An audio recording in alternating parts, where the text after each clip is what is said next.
All season long for Capital, but for the Cardinals, what a mix-up. Right, so for Otterbein, you take out the third and fourth scorers. You take out the top two players in assists on the team. You take out in Maduri the player with the most minutes played on the team, and Cardinal third on the team in that. So those are some big changes. Now, Jones and Scholes have seen their fair share of action this season, so it's not like Connie Richardson is plugging in two players that really haven't logged any time.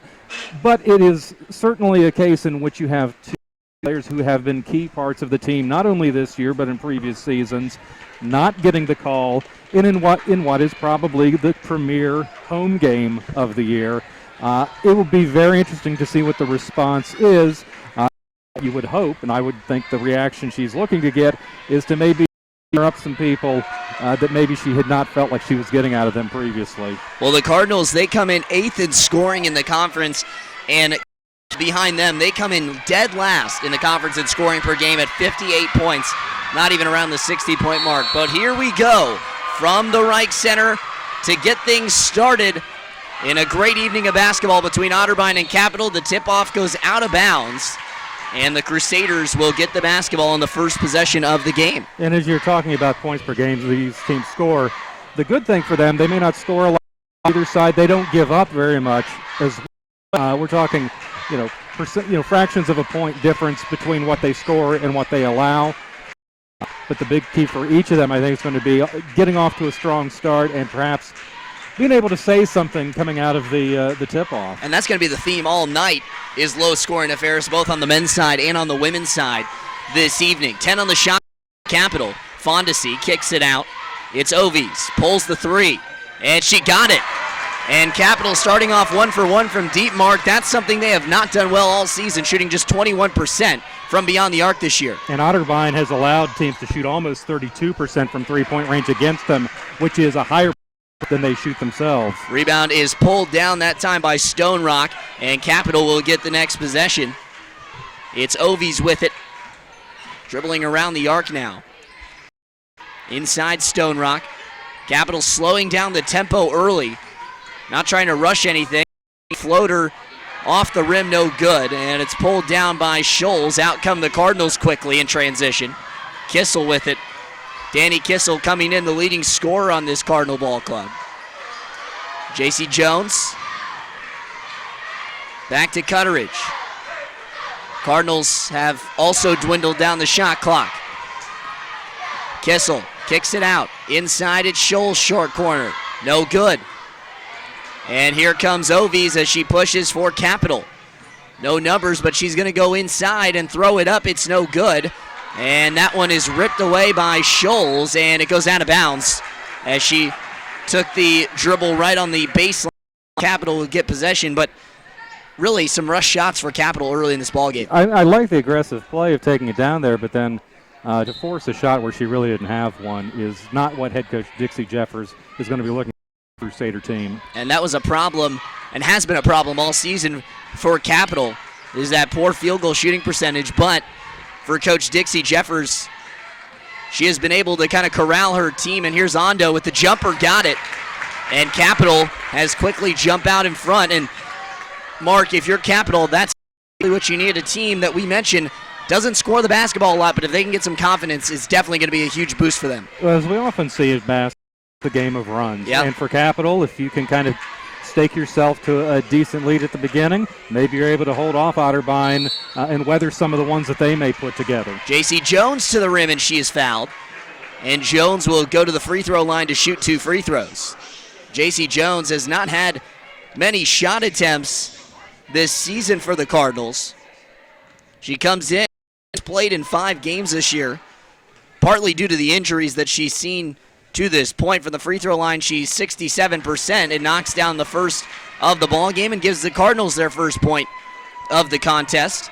And Mark, you talked about not the original starters in the game. Jones free throw good, but we'd expect to see Abby Maduri, Taylor Pfeiffer, and players that have seen a lot of playing time this year come in early off the bench for Coach Connie Richardson. I would think so. Of course, things may change if Capital were to run off a streak of several points here and maybe push it toward a double-digit lead, there'd be more urgency. But I think, you've made the choice. Go ahead and at this point see how it plays out and how this unit does. And here comes Cutteridge. Great pass inside to Taylor. Lays it up and one for Kirsten Taylor.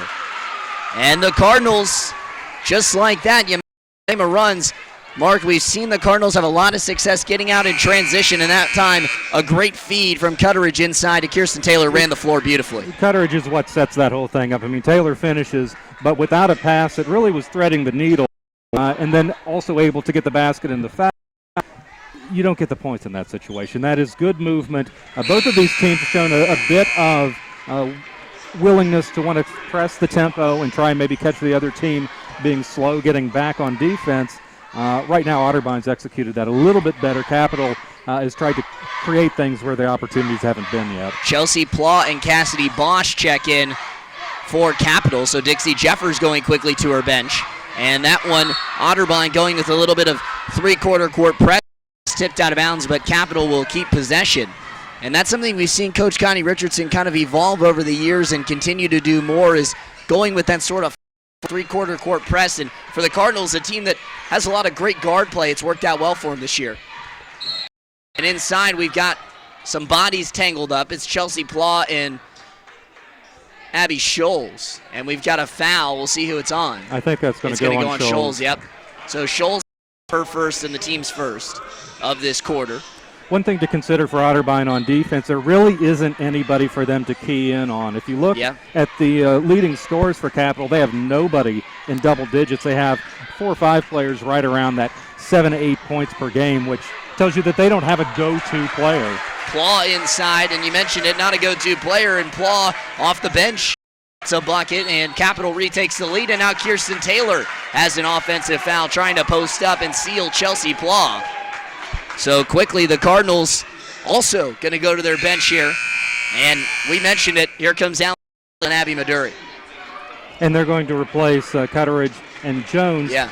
So, I mean, we got about 3.5 minutes out of the different starters, and we get the 2 more established players back in the lineup. I think it'll be very interesting to see what they come out here looking to do if they feel like something to prove. With the basketball is Ondo in the corner. Skip pass, and they go to Ovi's jumper. Got it. And Meredith Ovi, she started off red hot so far for Capital in this ball game. She's now 2 for 3. Inside, it's Scholes with the bucket.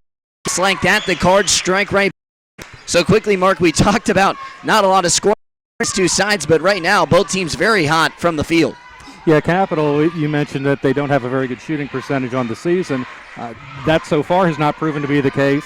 But it is going to be a case like where both of these teams really are trying to assert the pace of the game that they want to play and the kind of attitude that they want to sort of impose on the other team. Emily Ondo picks up the foul. Kirsten Taylor will check out. In comes the senior Taylor Pfeiffer for the Cardinals.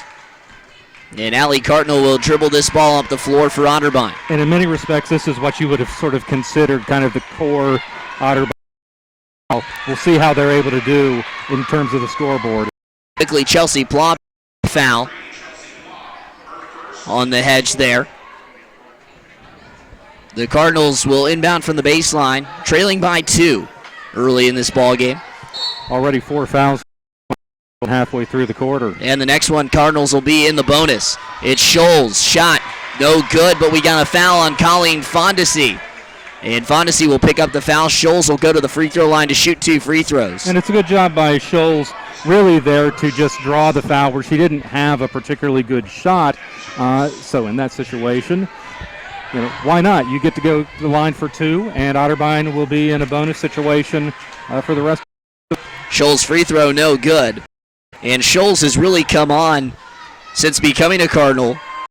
In 4 games this year for Otterbein. Free throw good from Scholes, and she cuts the lead to 1. But she was somebody that Coach Richardson knew would make an impact as a freshman and has. Teammates whistled through high school, and now here at Otterbein as well. Ovies and Capital will set things up. They go inside to Plaw. Back out, Ondo's 3 is good. And we mentioned Capital has struggled from the three-point line, but 2 for 2 to start this one, and now they lead by 4. But they're a lot easier to make when you're not guarded. Yeah. And in that case, she didn't have anybody on her and is able to make the open shot.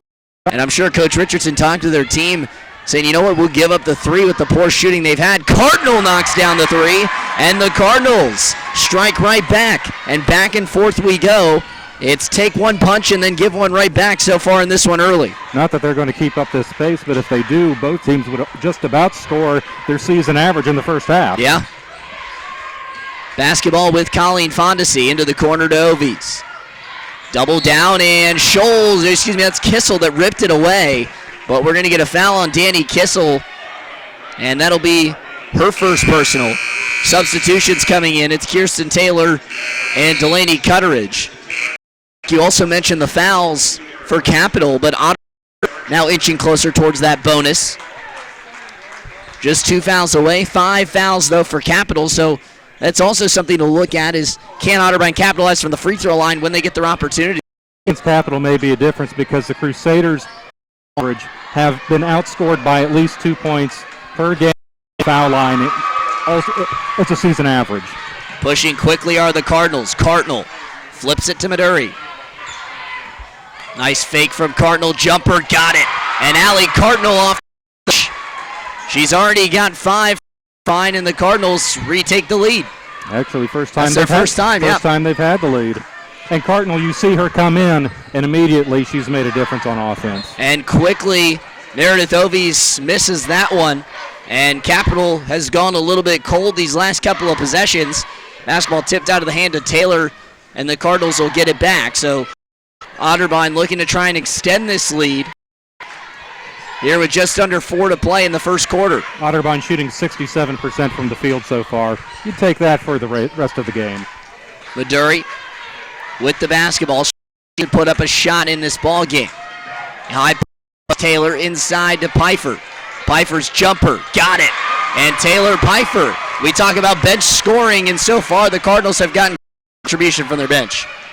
And they've run off 4 points in a row to build their biggest lead and continue well, 5 of 7 from the field. Hondo flips it to Bosch, and that one is thrown away, out of bounds, turnover. Pass to the Cardinals. And a substitution quickly as Watchman will come back in the ballgame to replace Cassidy Bosch. Coach Jeffers always doing some teaching down there on the sideline. Comes off the floor. Yeah, this is a matchup between 2 of the longest tenured coaches in the conference. Dixie Jeffers in her 31st season at Capital. Richardson in her 26th at Otterbein. These are coaches and programs very familiar with one another. Three-pointer on the way from Cutter. Good, and she can't shoot her own miss. It goes out of bounds, and it'll go to Capital. And you mentioned both these coaches, and good friends on the floor, but both great competitors, and love this rivalry that has historically been a great one at the Rike Center and at the Cap Center. Inside and back out as that one was not intended for Ovies, but she gets the basketball anyway. And again, it's thrown to Ovies, and she's got to chase it down. That's Reisner who almost threw that one away. High post. And you see the defense collapsing when they go inside. Ovies misses the jumper. Reisner, though, gets the board. And that one she throws away, and it's going to be over and back. And I think that is in part because Otterbein really seems intent on defending the middle and close to the basket. And for now, they're going to sort of concede maybe some of those longer shots. As Capital's shooting percentage has started to fall in this game, they're now down to 39%. Based on their averages of this year, that would seem like a good strategy until they start burying shot after shot after shot. Force them to beat you from the outside. Cardinal got it to go on the floater off the glass. Great finish by Allie Cardinal. And Mark, how about this? The Cardinals shooting now 67% from the floor to begin this ball game. Well, certainly looks like getting benched to start the game may have fired her up 7 points in probably just about 4 minutes. Watchman back up top. Inside high post, back out. And Otterbein is really letting Capital try and play this inside-out game. Great job of the scrape down, but we got a foul to go on the Cardinals. I think Kirsten Taylor is going to be hit with what would be her second foul. They're going to go on there on the scrape down, but you mentioned it though. That's the thing, is that they've got so many players that continue to go down and try and knock that ball into the hands of the post player that the foul could have gone anyway, and we got a 5-second violation on Capital, and Otterbein gets the basketball back. Great defensive possession on that out-of-bounds play. And Otterbein right now on a 9-0 run. They were behind 12-8, and now they're up by 5 points. So over the last, if I do my math here fast enough, over the last 3.5 minutes, Capital without any points. Cutteridge hits the deck, but Allie Cartnell saves the basketball in the possession. Kirsten Taylor left side. No. Ovies grabs the miss. And we talked about the turnover by Capital. That's also something to look out for. Capital, one of the worst in the conference in turnovers. Taylor Pfeiffer draws the charge. And that's something she does very well for the Cardinals. And Capital with the control foul that will go against Sam. So Sesh picks up the foul. And Otterbein gets the ball. And just like that, Mark, we're continuing to see Otterbein make defensive stops. Now it looks like it's a matter of, can you continue to score the basketball at this high rate? Right, this is a prime opportunity. You've got the other team on the ropes a little bit early on. A little bit more of a push going into the end of the quarter, and maybe a double-digit lead would be a good position to be in. Hondo takes it away. Almost lost it there, but corrals it. It's Watchman into the corner, Ovies, and she'll throw it up. So good. And that one, 4 on the deck. Players hit. We got a jump ball. And it will go to the Otterbein Cardinals with the possession arrow.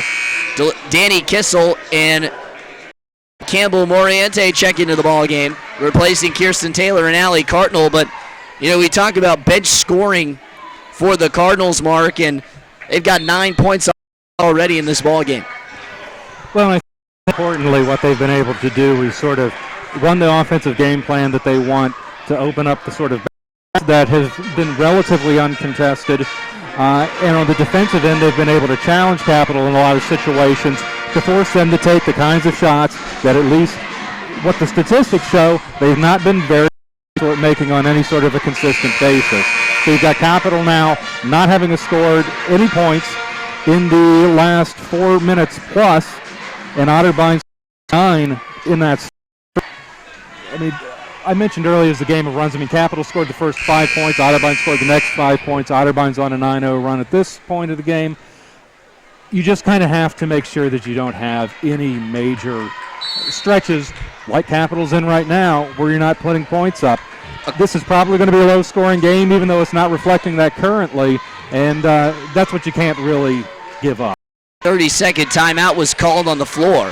Abby Maduri goes up, no good. Pfeiffer there for the miss, puts it up and in. And Taylor Pfeiffer off the bench, having a successful start, 2 for 2 and 4 points on the floor. Cardinals. Watchman trying to find a way to get it across, and these guards for Otterbein have applied great pressure, not allowing Capital to really have any easy passes early in this game, and now it's a turnover. They really want to try and get those post points, and the defense isn't giving them the access to the basket. Abby Maduri with it. 10 is on the game clock. Shot clock is off. Pfeiffer back to Kissel. 5 seconds now. Kissel, baseline drive, throws it up and in. Danny Kissel to end the quarter. How about that? What a start for the Cardinals. They have a 21-12 lead, and not only that, one of the plays of the Danny Kissel to end the quarter. Well, maybe a little bit of luck on getting that one to go, and it's high as he threw that off the backboard. But, hey, as long as they go through, it doesn't matter if they look pretty or not. And Otterbein finishes the quarter with a run. That run itself, points the Capital has so far in the game. It has really been a sharp start.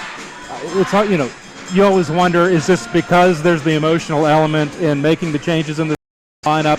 Who's to say? But Cardinal did come out, scored 7 points relatively quickly, and defensively, I think the big Otterbein looks very engaged. They look very engaged. You mentioned it, and now 33%. Capital started at about 60% from the floor to begin this ball game. They now shoot just 33% from the floor. On the flip side for the Cardinals, they're shooting 62%. from the floor to begin this contest. And I guess one thing, Mark, if you're looking at it from the Capital perspective, Coach Dixie Jeffers is telling her team not to panic because this is a Cardinals that we saw obviously on Wednesday night blow first half leads. Yes, I mean, I know earlier in the season we did a game where Otterbein and Marietta played here at the Rike Center, and that the Cardinals led, I think, up until about the last minute and a half or 2 minutes of the game. It looked like it was something they had well in hand. They ended up losing that one. So there has been that track record that they have to caution against, to not getting sort of too satisfied with the first 10 minutes going well. You need to play the full 40. So far things have looked good, but as we know, one team catches a little bit of momentum and it can deeply change things, especially where you've got a visiting team that has a lot more fans here to kind of get behind them than you ordinarily would. Second quarter set to go, and the starting to file in. The men's game to approach after this one, so make sure you stay tuned on Otterbein TV. We'll have full coverage of both games here this evening. Fondesi with it, and the Cardinals trying to double her, but a great pass inside with the finish. It's Sarah Junker, and that's a great play by Colleen Fondesi, recognizing the double team and finding Junker inside wide open. Right there, so they're able to get an opening down in the paint that they've not been able to get the last several trips down the floor. High post with Kirsten Taylor, and she'll penetrate down the lane, goes up, and she's fouled. It's probably going to go on Colleen Fondesi, and that's exactly who they get it on. And you can't allow her to penetrate like that. I mean, these two players right in front of her and another one behind, and she has a clear lane to the basket. That's just bad interior defense by Capital. Taylor isn't able to get the basket, but she gets two cracks at the foul line to try and get points out of the possession. Colleen Fondesi picks up her second personal. Free throw from Kirsten Taylor's up and good. And so far, the Cardinals have been pretty solid from the free throw line tonight. 5 of 6 to start this one at 83%. Next one from Taylor, and I might have jinxed her. She misses the second one. Colleen Fondesi will grab the miss, and Capital going to push the tempo. And a quick shot. Shot clock good that time from Stone Rock. But we see again it was an open shot. It was not really contested. Capital's been able to make those, but when they've been defended, they've had trouble connecting. Cutteridge things up for the Cardinals, and quickly to begin this quarter, Capital has started to cut and chip into this Otterbein lead. Penetration on the left for Kissel, and she turns it over as she was stumbling to the deck. And Ovies will bring it up the floor. Back out Fondesi, and they will reset things. And Fondesi looked like she might have taken an extra step, but called. Watchman, 15 on the shot clock for Capital as they continue to move the basketball around. And they're trying to find a backdoor play, but nothing's opened up for them. Fondesi, no good. Tipped around, Cutter it out in transition at Scholes. Layup right side, no. Fondesi takes, but Cutteridge diving on the deck, saves it. Kirsten Taylor inside to Scholes, but she traveled. Kirsten Taylor had a wide open Abby Scholes in the middle of the lane. But, Mark, to begin that play, how about the hustle by Delaney Cutteridge? Well, two different elements to it. So she gets the quick outlet pass that broke the potential easy layup. Scholes was a little strong with it, but then continues to follow behind the play and save the rebound that, rightfully speaking, most players probably would not have been able to have a shot of getting. Yep. So Capital breaks this press that the Cardinals have shown early, and Ovies with the basketball for Capital. She'll pull up. No good back rim. And after starting off hot, Meredith Ovies has cooled off a little bit. Now just 2 for 7 from the floor for Capital. Into the corner at Scholes. Looking to side, battle down low. Cutteridge lost the basketball penetrating, and Ovies takes it away. Ovies has been a key part for Capital early, and a foul on Danny Kissel. That's going to be her second. And the Cardinals going to have to sub Danny Kissel out of this ball game. And 3 substitutions will come in for Otterbein. It'll be Cartno, Maduri, and Taylor Pfeiffer to check in. But they're going to have to wait this next play out. It looks like. We'll have to see.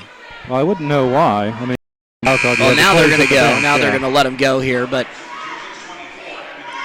it'll be Maduri, Cardinal, and Pfeiffer, and out comes Jones, Danny Kissel, and Kirsten Taylor that will come out of this ball game.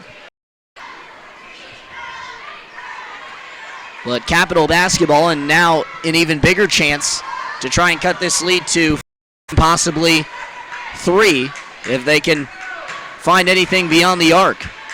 Plaw in the corner, back out, swinging it around. They're looking to try and find something inside.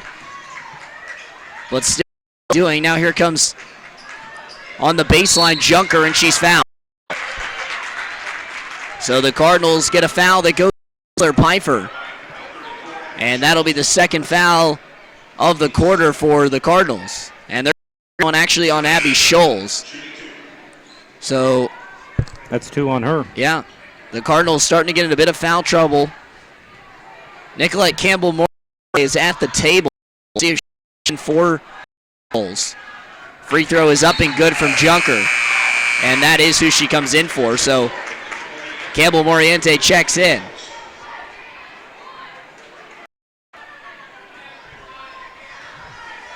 5-0 run here to 6-1 run for Capital here in the second quarter. So, Otterbein had that 13-0 run to finish the first, and already we're seeing that saw right back the other direction. Watchman comes out of the ball game for Capital, who has now cut this lead to 4, which to start this quarter was a 9-point lead for Otterbein after the Danny Kissel reverse layup. And it's been turnovers that is the result of this. Otterbein's just not getting shots. Just 1 point in the quarter for the Cardinals. Here in the first about 3 minutes. Cardinal waits for a screen, comes off, puts it down. Great penetration by Allie. Cardinal lays it in.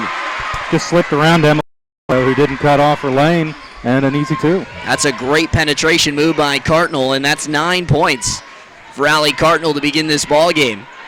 And she leads the Cardinals in scoring and also leads the game in scoring early in this one. And already just about hit her average of 9.9 a game. Great pass inside, and Stone Rock there for the finish. So back and forth we go, kind of similar to that early in that first quarter. Maduri thought about the 3. Inside to Pfeiffer. Pfeiffer spinning, kicks it out, Maduri. Pfeiffer nowhere to go. Almost lost it, but gets it inside. Pfeiffer, 10 on the shot clock, back out to Cardinal. Got to think Allie Cardinal is going to put this one up. Great penetration again. Cardinal throws it. No good. A lot of contact, nothing called, and Ovies takes the rebound and will push in transition. Inside, almost went out of bounds, but Plaw there to corral it and put it. And quickly back to a 2-point game after the basket by Chelsea Plaw. Maduri yet to take a shot. Now she will, and it's deflected. Meredith Ovies. In transition comes Capital, 2-on-1. Pass to Ondo, lays it up and in. All knotted up at 24, and Coach Connie Richardson wants to talk about. Mark, we talked about the run that came from Otterbein late in the first quarter, and now here in the middle of the second quarter, it's Capital's turn. Right, second quarter scoring is 12-3 in favor of Capital, so that 13 run, well, that's basically been wiped out, and of course the 9-point lead has been wiped out. It is, I think the problem that I has encountered is you're seeing balance of now they're giving up relatively easy baskets in transition for Capital, and on the other end they're turning the ball over. Otterbein has 5 turnovers game, which isn't really an abundance of them, but a lot of them have come in the last minutes, and so you're having one team answer, and then all you're doing is giving it right back to. So Taylor Pfeiffer will inbound it for the Cardinals, and we'll get things back underway after the timeout by Coach Richardson. It'll be good to see if Kissel comes back in the rest of this half, because that may be a presence they're hurting with having her out there right now. Well, Kirsten Taylor's back in, and the turnover after Allie Cardinal trying to get it inside to her. Stone Rock towards the rim, lays it up and in. And right back the other way. I mean, you see they didn't waste any time getting up the floor. They get the layup, and they've regained the lead after being out of it for about 10 minutes. Cutteridge turns down the screen, and she's pushed down to the by Stone Rock. So not going to pick up the foul for Capital. And J.C. Jones going to come into the ball game for Otterbein. And she's going to check in for Cutteridge. I'll check with the official stats to see what the points of the paint are at halftime, because I would guess most of Capital's points have been coming down low just like that from Maduri for Otterbein.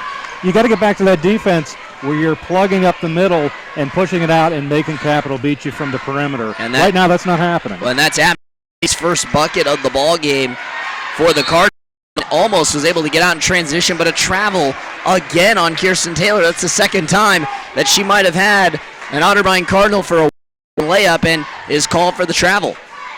So Capital will get possession back, and they kind of dodged a bullet because that was going to be a fast break bucket.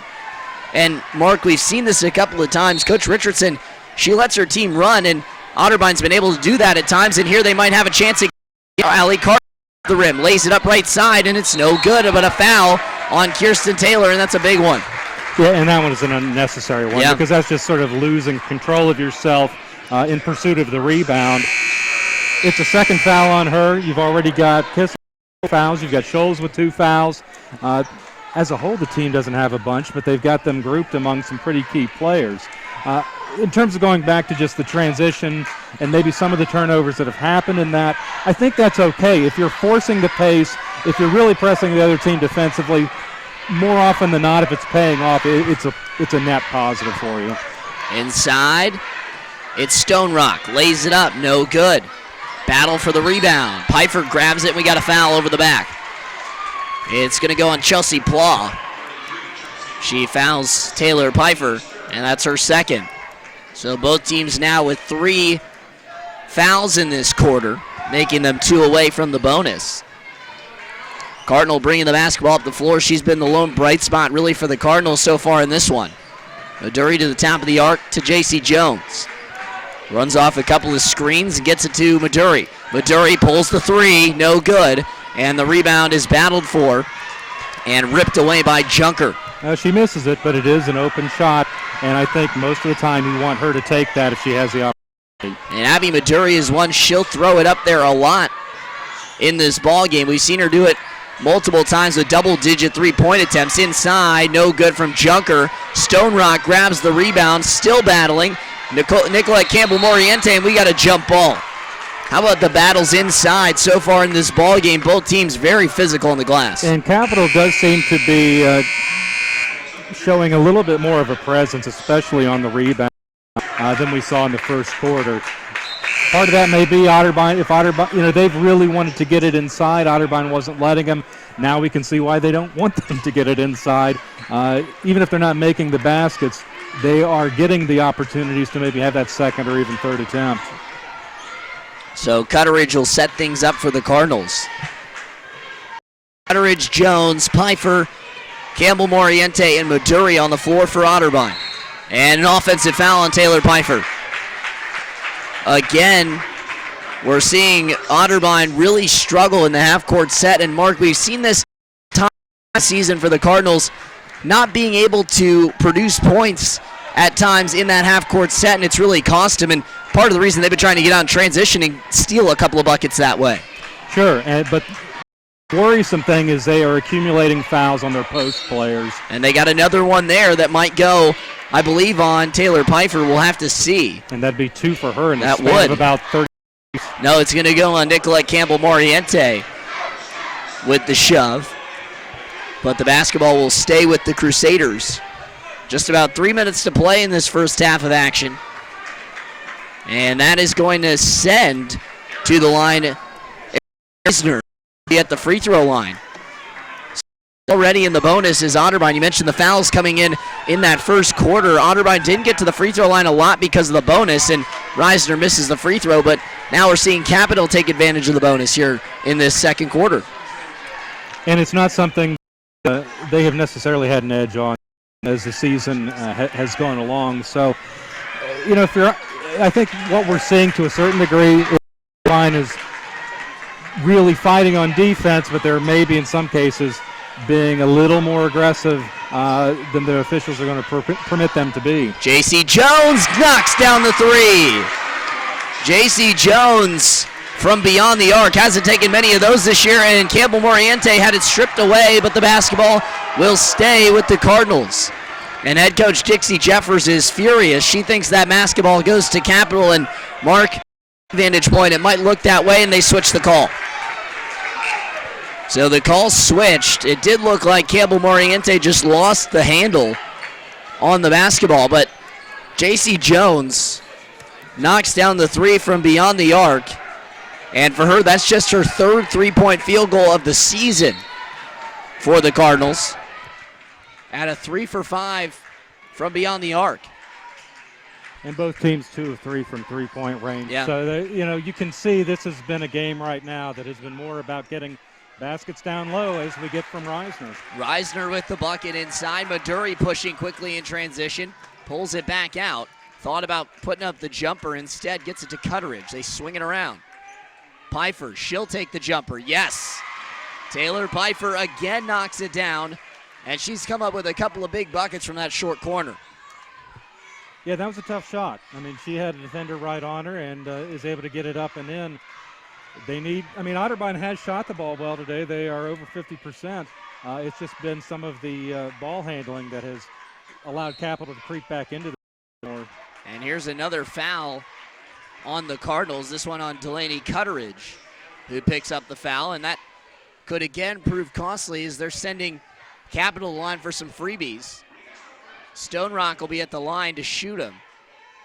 But for Capital, right now just 3 for 4 from the line on the ball game. And she knocks down the of 2. Got it back to a 1-point lead.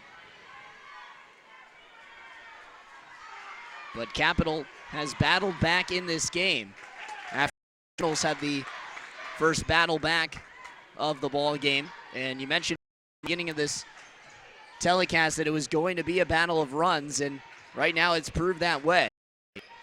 With JC Jones with the basketball. Cutteridge goes inside to Pfeiffer and lays it in. She misses the layup on the right side. Looked like it might drop off that front rim, but the Cardinals miss another bunny inside. And Capital trying to take advantage on this possession. Inside they go. It's Pla back out. Pfeiffer and Pla really pushing around a lot inside. Pla, jumper is good.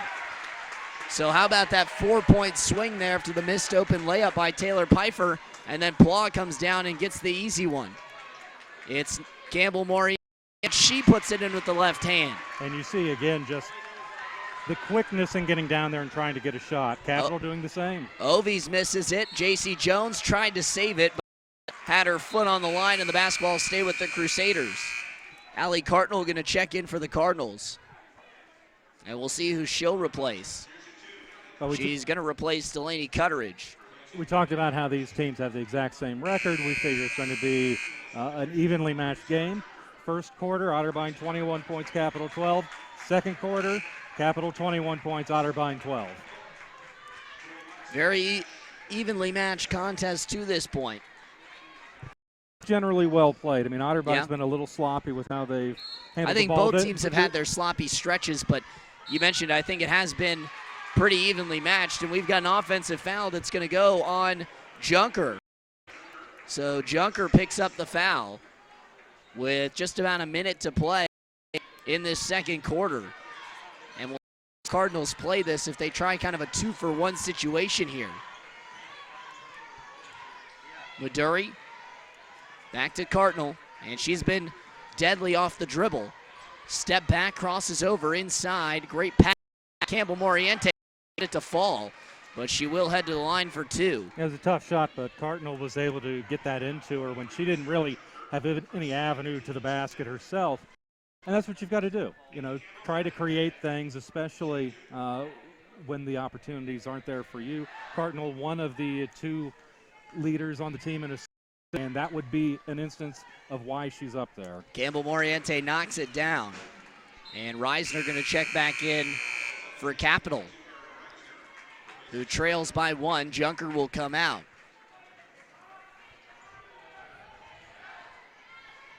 And Campbell Moriente will go back to the line. The Cardinals 6 of 8 from the line, and She knocks it down. That was a flat shot. It was, but got up high enough over that front of the rim.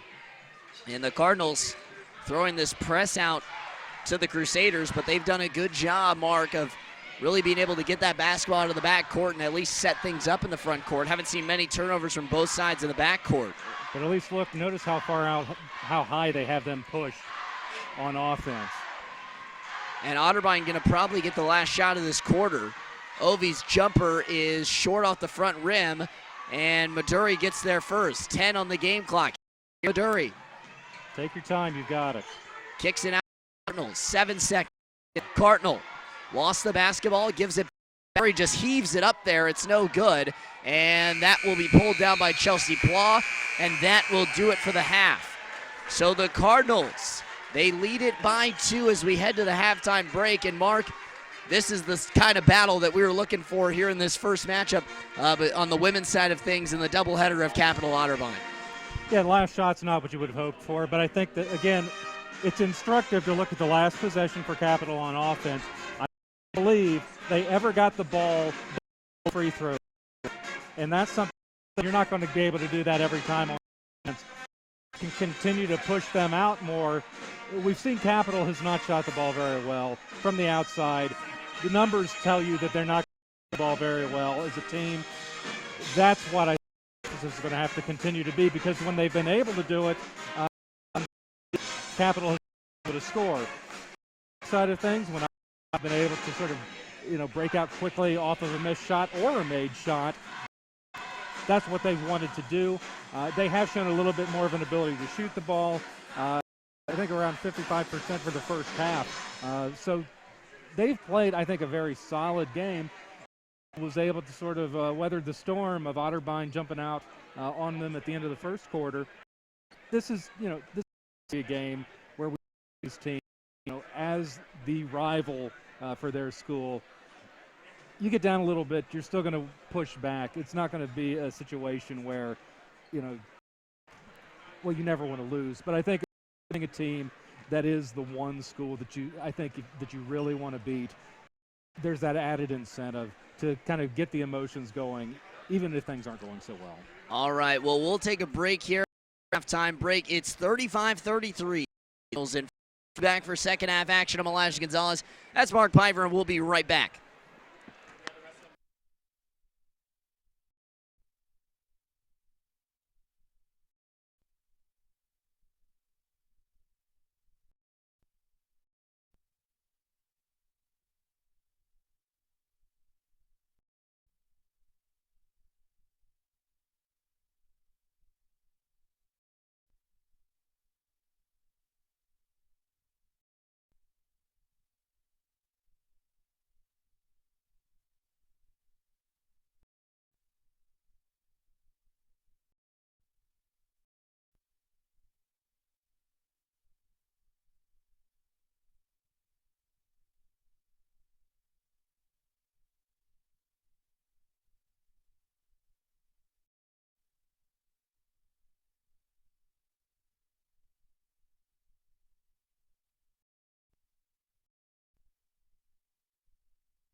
Welcome back to the Rike Center here in Westerville, Ohio. The Otterbein Cardinals taking on their longtime rival, the Capital Crusaders.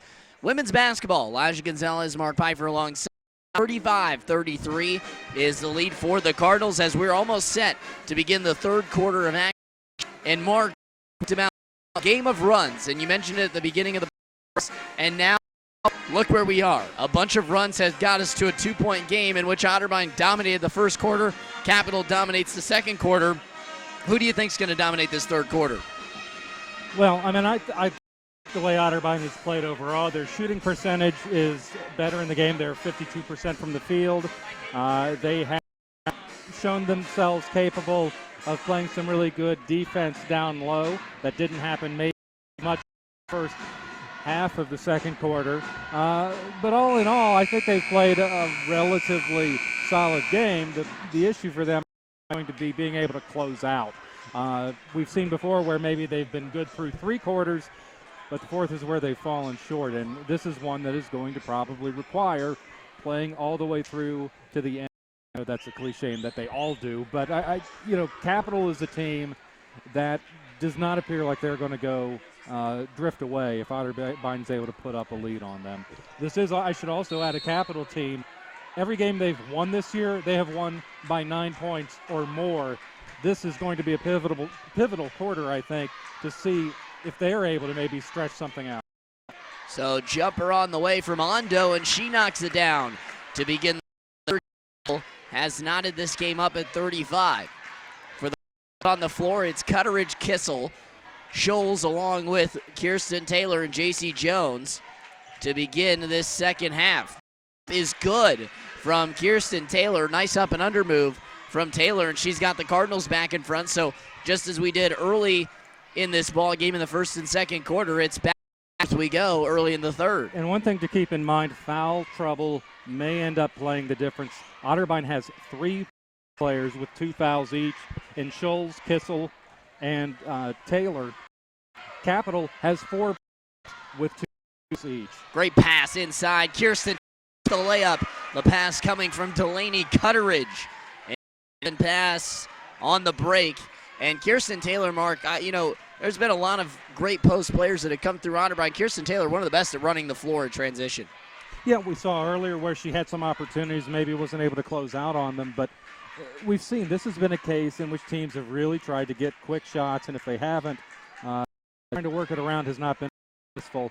If they can break Taylor out as is one of the post players, that is a nice advantage to have because typically, taller players are not the ones running the floor. It's a jump ball, and the possession arrow will go to Otterbein. So the Cards take possession.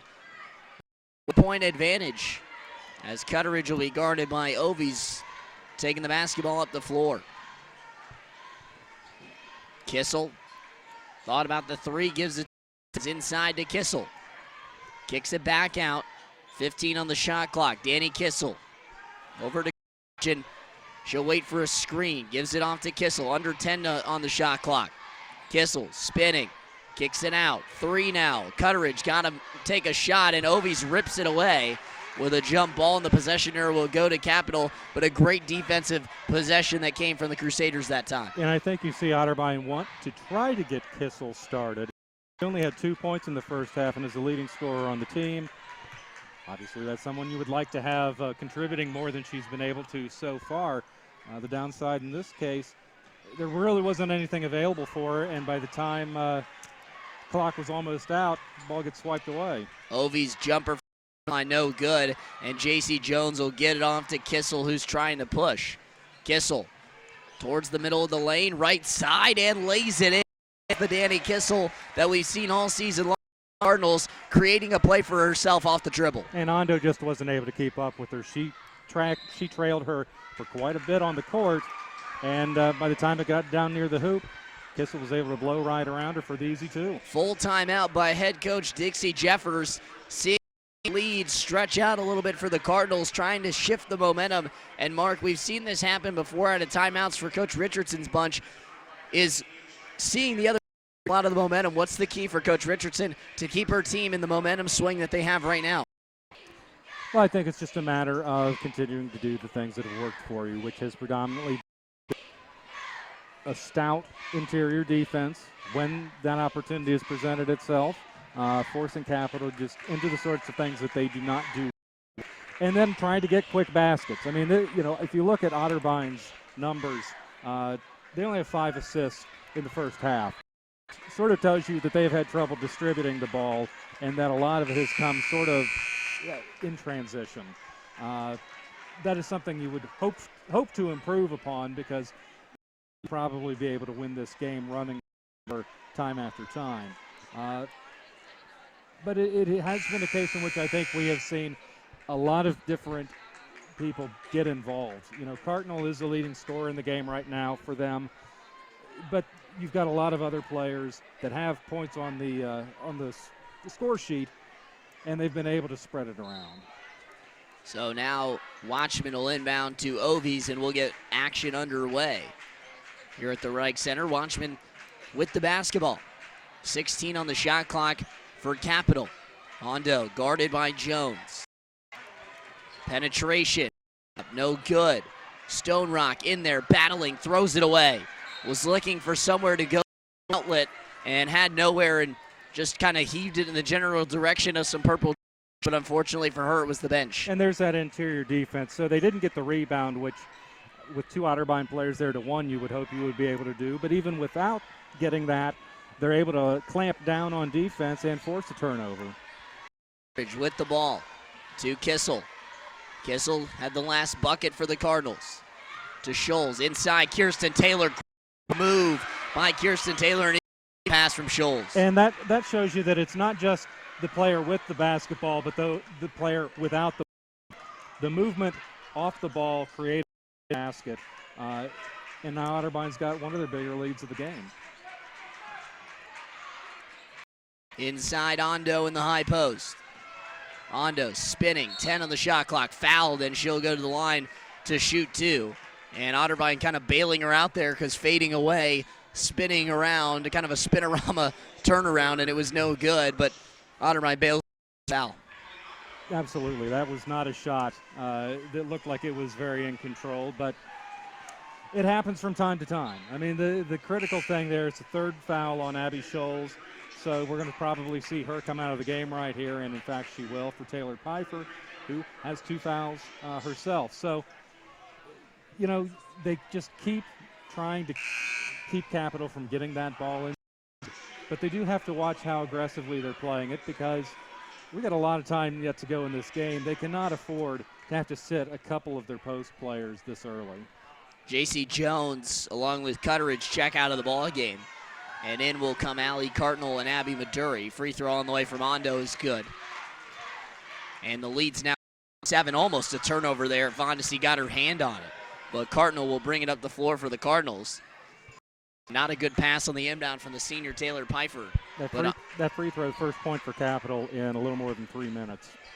It's Kirsten Taylor down the left side, lays it up and in, and Kirsten Taylor having herself a ball game here early in this 3rd quarter. She has done tremendous of finding those gaps in the lane. And it looks like she's just about a step quicker than the defender.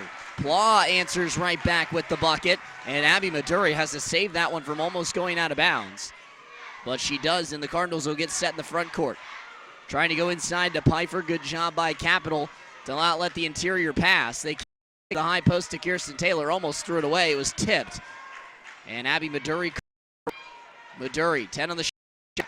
Inside Pfeiffer, and we've got a jump ball. But you see the same thing there as we did last time. Is it's the player that doesn't have the ball that's making the move, getting open, and then the other players distributing it to her. They don't get the basket there because the defense commits a foul, but in principle, that's what they want to try to do. Inbound goes to Maduri. Cardinals 4 on the shot clock. They need to put something up there. Taylor heaves it up. No good, didn't hit the rim. We got a shot clock violation. The violation goes against the Cardinals, and that time I think Otterbein also didn't realize that didn't get the shot clock reset. I think that's exactly what happened there, because she sort of threw that at the basket. There was not any demonstration awareness by the team that they needed to be in any urgency. Hondo with the basketball at the top of the arc and gives it off Watchman. 15 on the shot clock for Capital. Just about 5 minutes remaining in this third quarter. Hondo with it. 6 on the shot now. Hands it off. Fondesi. Got to go inside, and Pfeiffer bails her out again. Bad. No need for that push. And it comes in a situation. Let her go ahead and get that pass in there. You still box her out. Still keep her a good ways from the basket. And she puts in the bucket. Inside, it's Kirsten Taylor quickly in transition, but she can't get the layup. And that's now a couple of times we've seen great passes on the interior. The guards and the just haven't been able to finish. Watchman, guarded by Cardinal, gives it off. And we might have had a second, and we did. 3-second violation to come against the Crusaders. And with a 5-point lead, Otterbein gets the basketball back. Scholes will again. Well, I guess one thing I guess I will correct myself. It looks like Pfeiffer, they're only saying she has 2 fouls. So yes. It's not as bad of a situation as I thought there, but still, that's still a foul that you could definitely negate in that situation. And it's a foul that you don't need to give in that situation. Yeah. But all in all, we've seen this Cardinals team come out here in the third quarter, I think, looking re-energized on both ends of the court. It's just a matter of making some of the connections here on offense. Jumper is good from Tanny Kissel. Kissel knocks it down, and she's now starting to heat up a little bit in this third quarter, Mark. She really kind of fouled after a rough first half where she didn't have shot attempts. Not as much from her shot percentage, but just not being able to get any open looks. And now Kissel has a couple of quick buckets for the Cardinals. Fondesi's jumper with the rebound, and she's fouled. And the Cardinals will keep possession. Kind of going the way that we saw first between these two sides at the Cap Center. Otterbein kind of pulling away a little bit. What they at the Cap Center, Capital tried to make a furious run towards the end. And the big reason for that this quarter, Otterbein 6 of 8 from the field. Yep. You shoot 75% from the floor, chances are you're going to beat about anybody that you play. The shortcomings for them have been on a couple of the passes, but really, in the first quarter, they didn't maybe shoot the lights out, but they shot a very high percentage. They've done that again in the third quarter. It's going to be critical that they continue to move the ball well on offense because they're not this well in the game in most chances. Cardinals step back jumper no good, but Kissel keeps the possession alive for Otterbein. Cardinal guarded by Ovies. Back to Cardinal, looking to go inside, and she threw not a good pass. Allie Cardinal time. Didn't really have the right touch on it. Might have been the right look, but lob it high enough, and now Ovies hits the deck with Cardinal, and we got a ball again, but this time the possession arrow will stay with the Crusaders with 22 on the shot clock. That last pass was just trying to make kind of a play. Yeah. 3 defenders in the area versus 1 offensive player. There's no reason to try and squeeze one in that situation, but Cardinal you take your shot sometimes. Cardinal and Scholes will come out. In comes Kirsten Taylor and Delaney Cutter. His jumper from Reisner's good. And we see when Capital is able to get open looks, they're able to make them. But by and large, when they've been contested, this is not a team that has done all that well. Abby Maduri off the screen, trying to go inside, and she turns it over. So a couple of bad passes from some of the guards of the Cardinals, and quickly Capital back in transition. Now they're going to reset things. Watchman swinging it around. It's Ovies. Jumper. No good. Tipped out. Ovies trying to correct. It goes out of bounds, and the Cardinals will get possession. And what's about that shot is you could even see that they did not have a lot of confidence. I mean, she had a decent look at the basket, but just the follow through, and then as she kind of watched it after the fact, did not show that she felt like it was a good, even though really that's a situation where you would tell your player to go ahead. So a timeout on the floor, and it looks like it was called. Head coach Connie Richardson, it's a 30-second timeout. But Mark, you mentioned the hot start for the Cardinals, and now a couple of bad turnovers, and we're starting to see that turnover number creep up for both sides. Now sitting at 9 at 10. but you look at those two numbers, not as poor in the turnovers as they have been all season long so far. Well, I mean, turnovers are just opportunities you're giving the other team in most cases. Now, right now, they basically cancel each other out. I do know that earlier Capital had capitalized on those turnovers more in terms of turning them into points than Otterbein had. You just don't want to give away chances. And a couple of times when Otterbein's done that, it's been in situations where a little more caution. I mean, they had baskets staring them right in the face, but the pass doesn't get where it's supposed to be. The player doesn't get where she's supposed to be. Otterbein in the front court. It's Kirsten Taylor towards the rim, lays it up, no good, and we got a foul on Nicolette Campbell-Moriente. Strong move to the basket by Taylor, just maybe a little bit extra, a little bit out. It surged forward a bit more than she needed to, and then put a bit extra on that shot to have it go off. So the 5-point lead has stayed pretty stagnant for the Cardinals. Yeah, struggles offensively. They jumped out early. And Ondo cuts it to a one-possession game with her. Back to a 3-point ball game. We mentioned Otterbein started to creep out and lead, and now it's to just a 3-point advantage. Kirsten Taylor over to Maduri. Maduri, one of the players the Cardinals probably want to heat up at this point. Cutteridge, she'll pull a 3. No good. Rebound, grabbed by Reisner, and love to see a freshman like Delaney Cutteridge maybe take those shots, but at this time in the ball, don't know if that was a shot Coach Richardson wanted, and a foul going to go on Kirsten Taylor, and Capital fired up as this is a possibility to cut this lead to just 1. Third foul on Taylor. Opportunity for them to get it certainly to that 1-point margin, as you mentioned.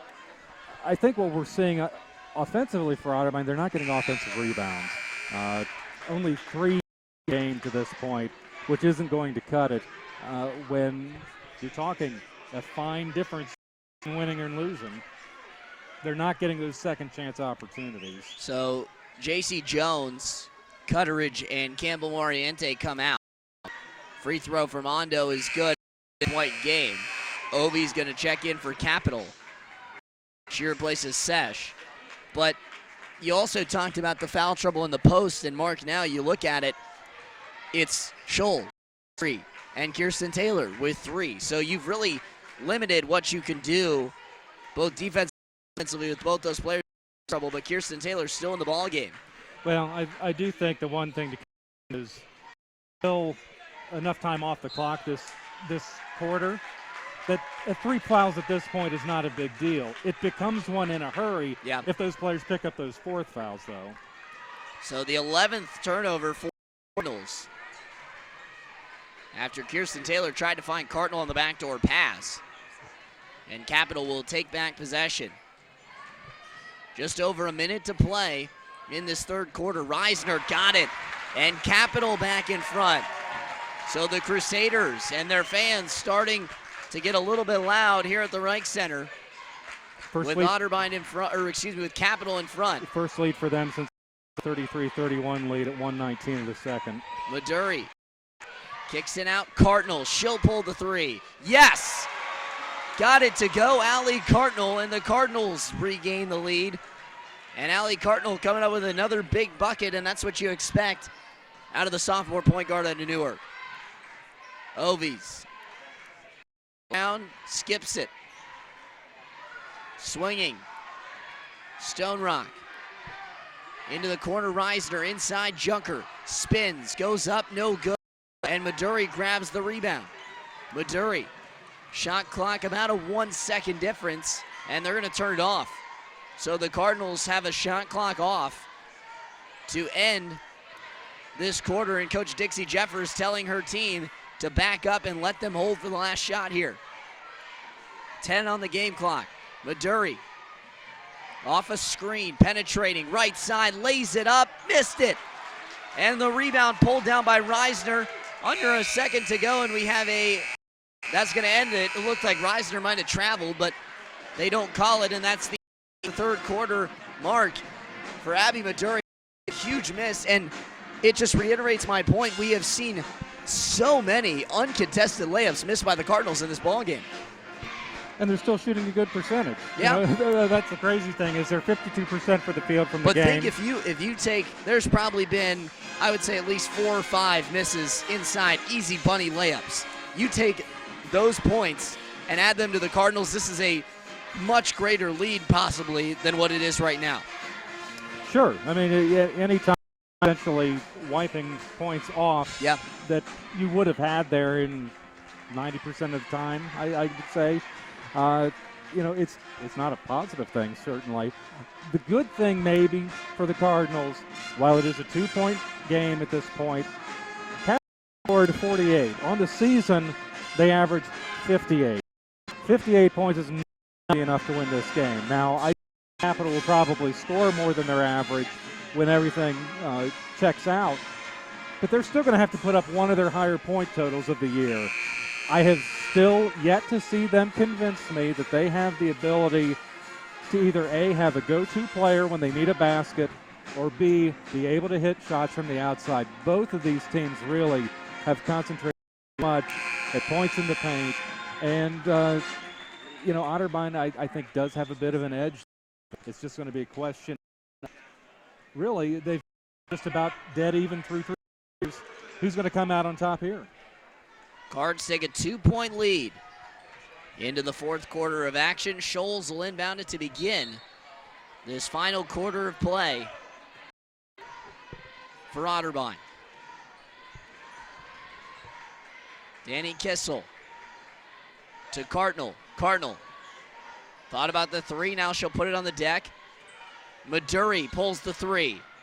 Good, and it hit the top. I believe it hit the wire, and that's what they'll say. So Maduri's shot will not count as it looked like it was going to fall.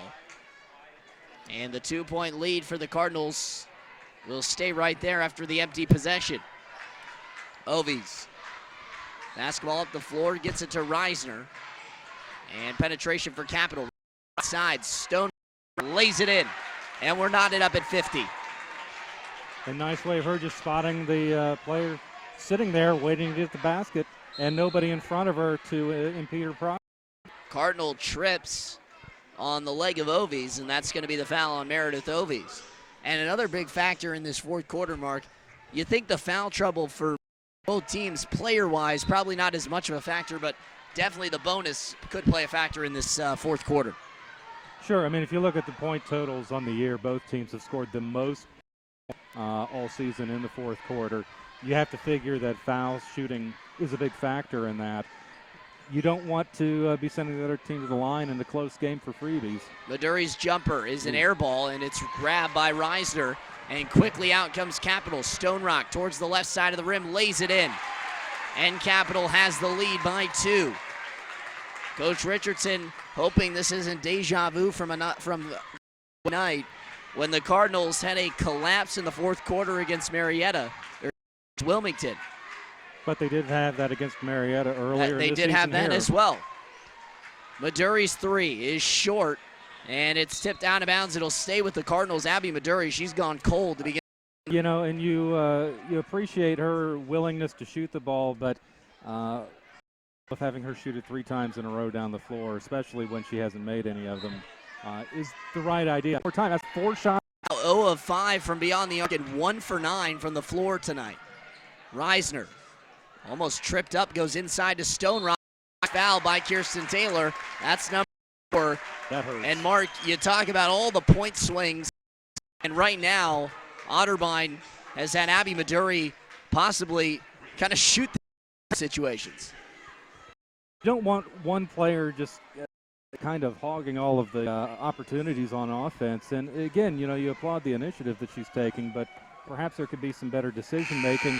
And I have no idea. I'm just speculating here. That may be in part why she didn't get the start today after starting every game that she'd had the chance to this afternoon. So Maduri checks out. In comes J.C. Jones. It's a 3-point lead. Capitol. Stone Rock will have one more free throw. And the to file in for the men's basketball matchup, which will come up following our ball game here in the Rike for women's basketball. Ball was tipped on the inbound, and we got it's going to go on Junker. So Junker picks up the foul. That's her third personal. And the second team foul on Capital. Substitutions come in for Capital. Junker comes out and Ondo as well.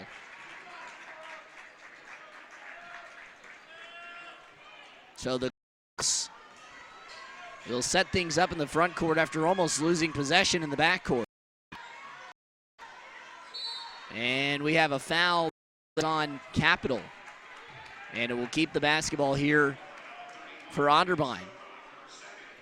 Trailing by 4. And well, those are ones that if you're Otterbein, you're like, please give us more of those, because it gets one more closer to being in the bonus. Well, in Mark, the Cardinals really haven't trailed by this much since the first quarter when Capital had the 5-point advantage. Jumper from Pfeiffer is good, though. Tough shot. Taylor Pfeiffer, 4 of 5 from the floor, points tonight, and she is a bright spot in the post for the Cardinals tonight. And she's had to earn those, too, because that one was definitely heavily defended, but she's able to sink it. Fondesi answers right back in front of 2 Cardinals, and that one almost turned over by Taylor Pfeiffer, and that's now 3 times, Mark, on the inbounds pass. We've seen Taylor Pfeiffer almost throw the basketball away for the Cardinals.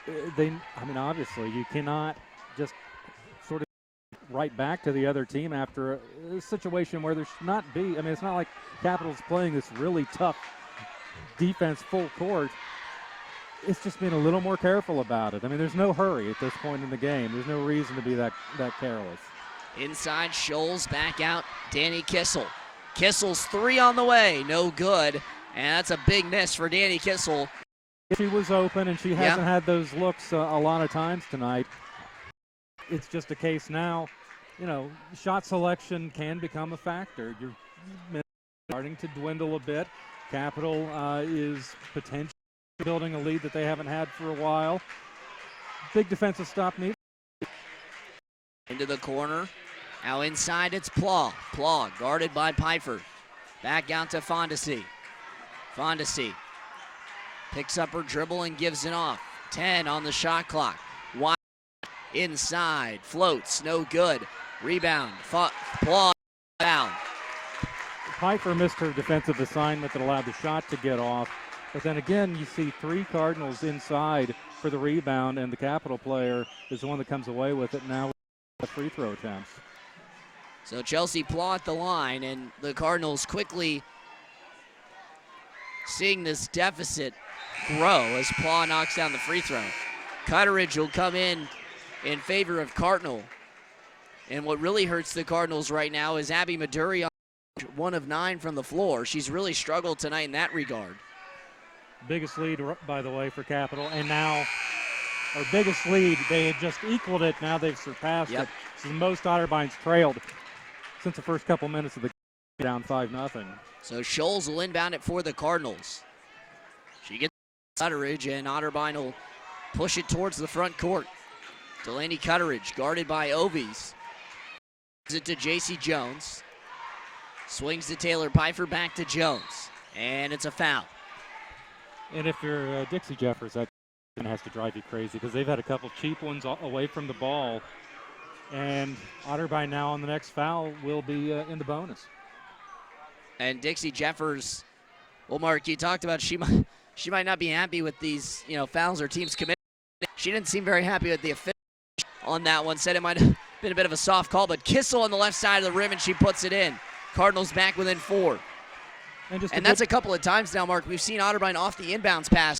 A couple of great plays where they Kissel off that pick and roll. Yeah, it's just a nice set play off an inbounds, and nobody there to keep her out of the way. Yeah, she just rolls kind of right towards that left block, and that's going to be 5 seconds. And traveling, I think, but same difference in terms of possession. Otterbein. And Coach Jeffers, she's gotten much more livid on the sideline. She wanted a timeout in that situation, but the referee didn't give it to her. And she was not pleased, I can tell you, from the I was trying to do from up here. But the Cardinals will get the possession back, trying to make this a 1-possession ball game. Danny Kissel kicks it cross court. JC 3, no good, and that ball goes out to Ovies. Jones it down, battle, and a foul. Well, a good effort by Jones to sort of atone for a shot that I don't know if it was even maybe deflected or just didn't come out of her hands properly. She missed, but she didn't let it affect the showed in getting back and trying to get that rebound or trying to swipe it away from the Capital player. Foul going to go against J.C. Jones. And, we talk about shot selection, Mark, for this Otterbein team. Again, another shot that you might think some other players on the floor should be taking that shot in this situation. I mean, I don't like that shot in that situation from that player. It's nothing against her. I just don't think that it's what you're looking for when you're starting to get towards time in the game. Ovies gives it off to Pla. Pla hits, get a foul on Scholes. I don't know about that. I'm not sure either. Now we have some pushing and shoving. I mean, that looked to me more as though she just slipped rather than any contact by the defensive player, but sometimes that's the way the breaks go, and Scholes now with 4 fouls, so she'll have to be careful the rest of the way. So the Cardinals going to have Ovies inbound the basketball. And Coach Jeffers talking with the official here. They didn't really talk to the team after that little bit of, not necessarily a scrum, but a little more kind of pushing around after by both teams. Reisner inside, got it. Shot is good, and it's back to a 6-point lead. Danny Kissel flips it off to Pfeiffer.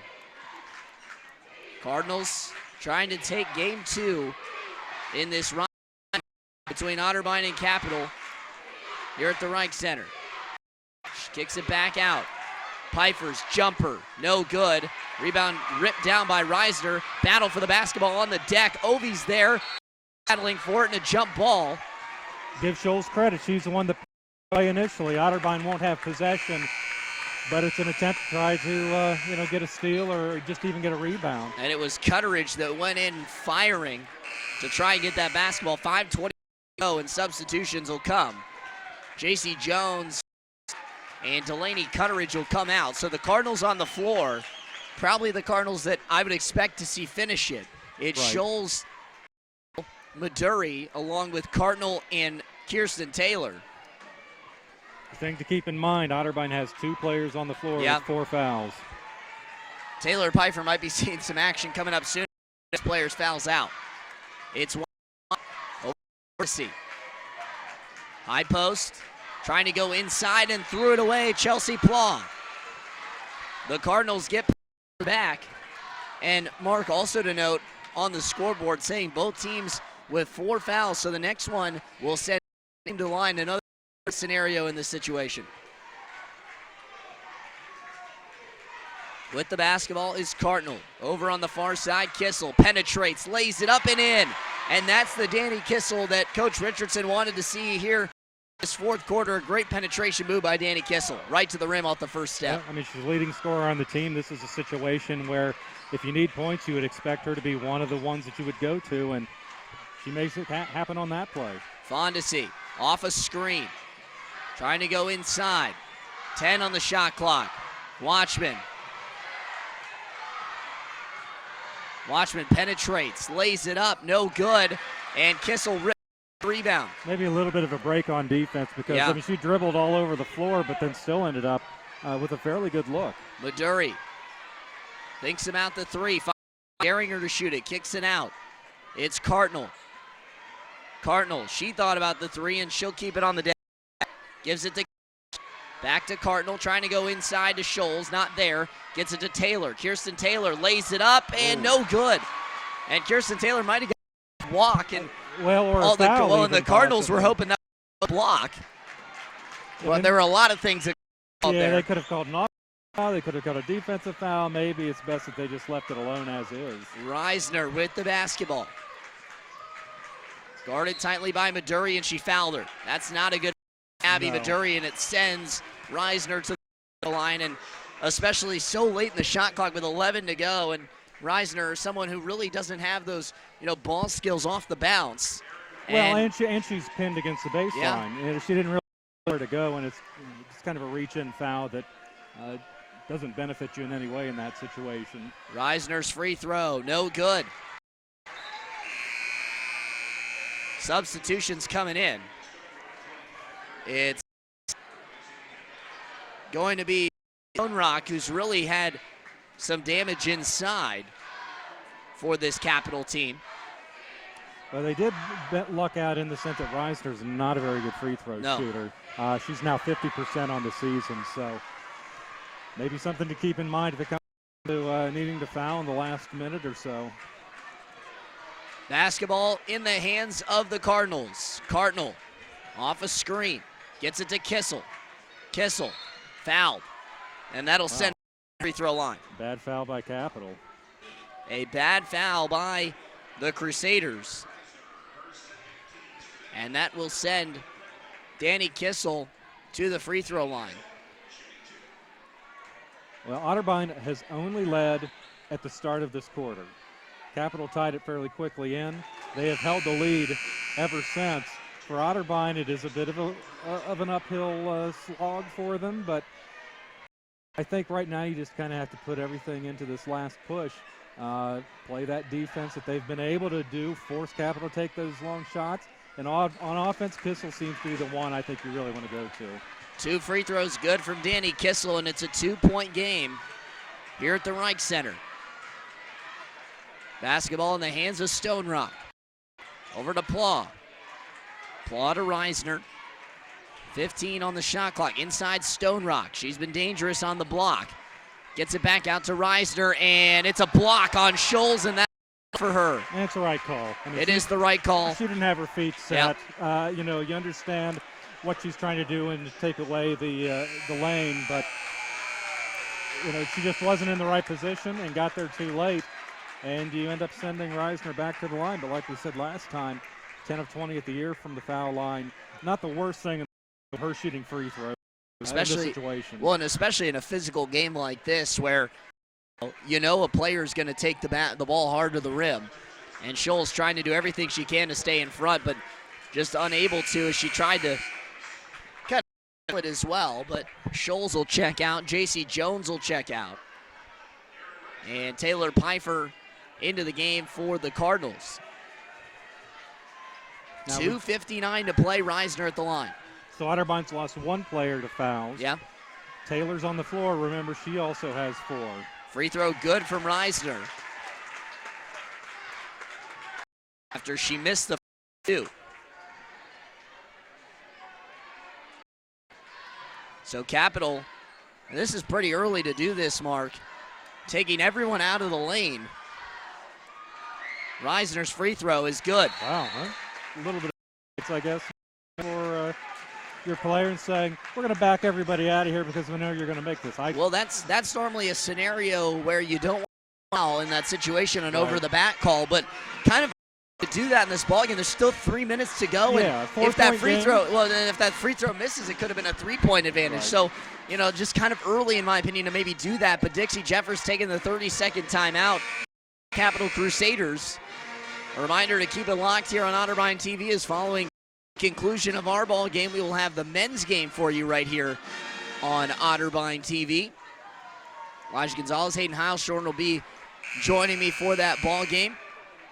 Should be a doozy of a contest, and Mark, I'll tell you, might be around the same scoring as we see here in this women's game. Well, you don't say that often. But if you look at the numbers, it would make you inclined to think it might be a similar contest. And possibly even lower scoring if you look at the game that occurred the last those two teams met at the Cap Center this year. But we'll have to wait and see how those things play out. And now the crowd getting into it on sides. Cardinal off the screen and off the bounce. Kicks it out to Kissel's 3 on the way. Yes! Danny Kissel knocks it down, and the Cardinals are within 1. Well, what did I? You want Kissel shooting the ball. She's the player that I think you have the most trust in this situation, and she's coming through. Stone Rock to Ovies. Penetrates. Goes up, and she's fouled. Might have sold that one, and Taylor Pfeiffer knew that one might not have been a foul, but nonetheless, Annika Watchman go to the line. I think it's the right call. I mean, at this point of the game, it's going to be the offensive player attacking down low, the defensive player just trying to have to watch out. Pfeiffer now with 3 fouls. This is what we've got left in this game. I mean, it is going to be, especially on the Capital end, they're going to try to go low to try to get the basket or get the foul. Otterbein just has to be careful that they don't get in a situation where they're losing more players. Or, as it's gone to this point, Capital has 6 more from the line than Otterbein does. 3-point game. Kissel, 3 again. No good, back rim. Battle for the rebound. It's play by Plaw, and Piper's got to be. She's got 3. Yeah, with Scholes out of the game and Taylor also with 4. Yeah, you got in this situation. With the basketball, Watchman gets it to Stone Rock. Top of the arc, Plaw. Reisner inside. Stone Rock, wide open layup. Yeah, Taylor missed the assignment. Yep. And that is going to be a 5-point game with Cardinal pushing quickly. 1:37 to go. Maduri, you can't force anything here if you're Otterbein. No, I mean, try and get that good shot still. You still got a lot of time left. Kissel. Right. 2 is good still. You don't have to go for a 3. And that one tips out of bounds off of Ovies. It went off of Coach Richardson to stay in bounds, but unfortunately for Capital, Coach Richardson not part of the floor. If it hits the official, he is part of the floor, but that time Coach Richardson not a part of the floor in that situation. So Otterbein will keep possession, but 12 on the shot clock. With the basketball is Maduri. 8 o'clock. Back to her, Maduri, deep 3, and she airballed it. Yeah, that is not the shot you want. No, and now Maduri not back in transition. It's a 5-on-4. Watchman got it stripped away, but gets it to Ovies.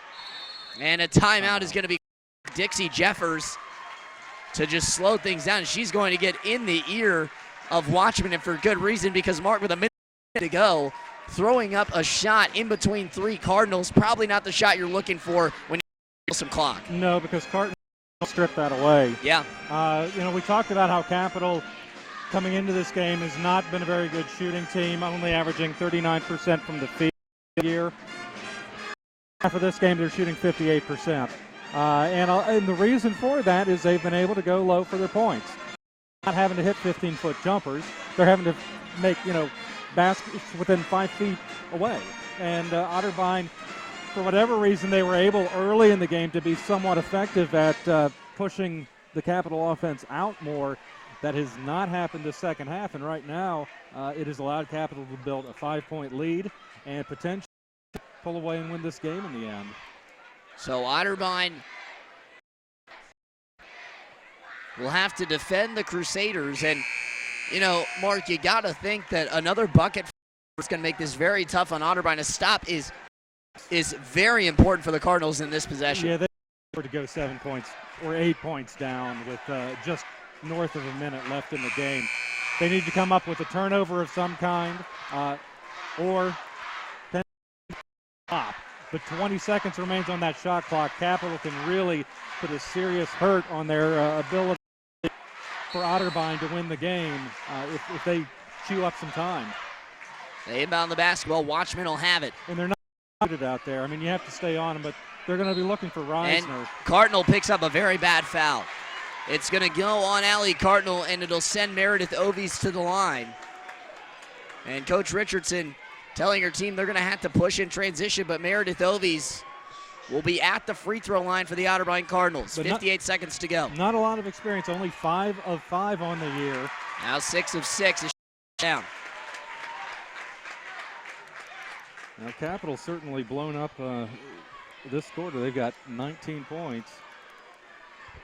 Next free throw to it's good. And a timeout going to be burned by head coach Connie.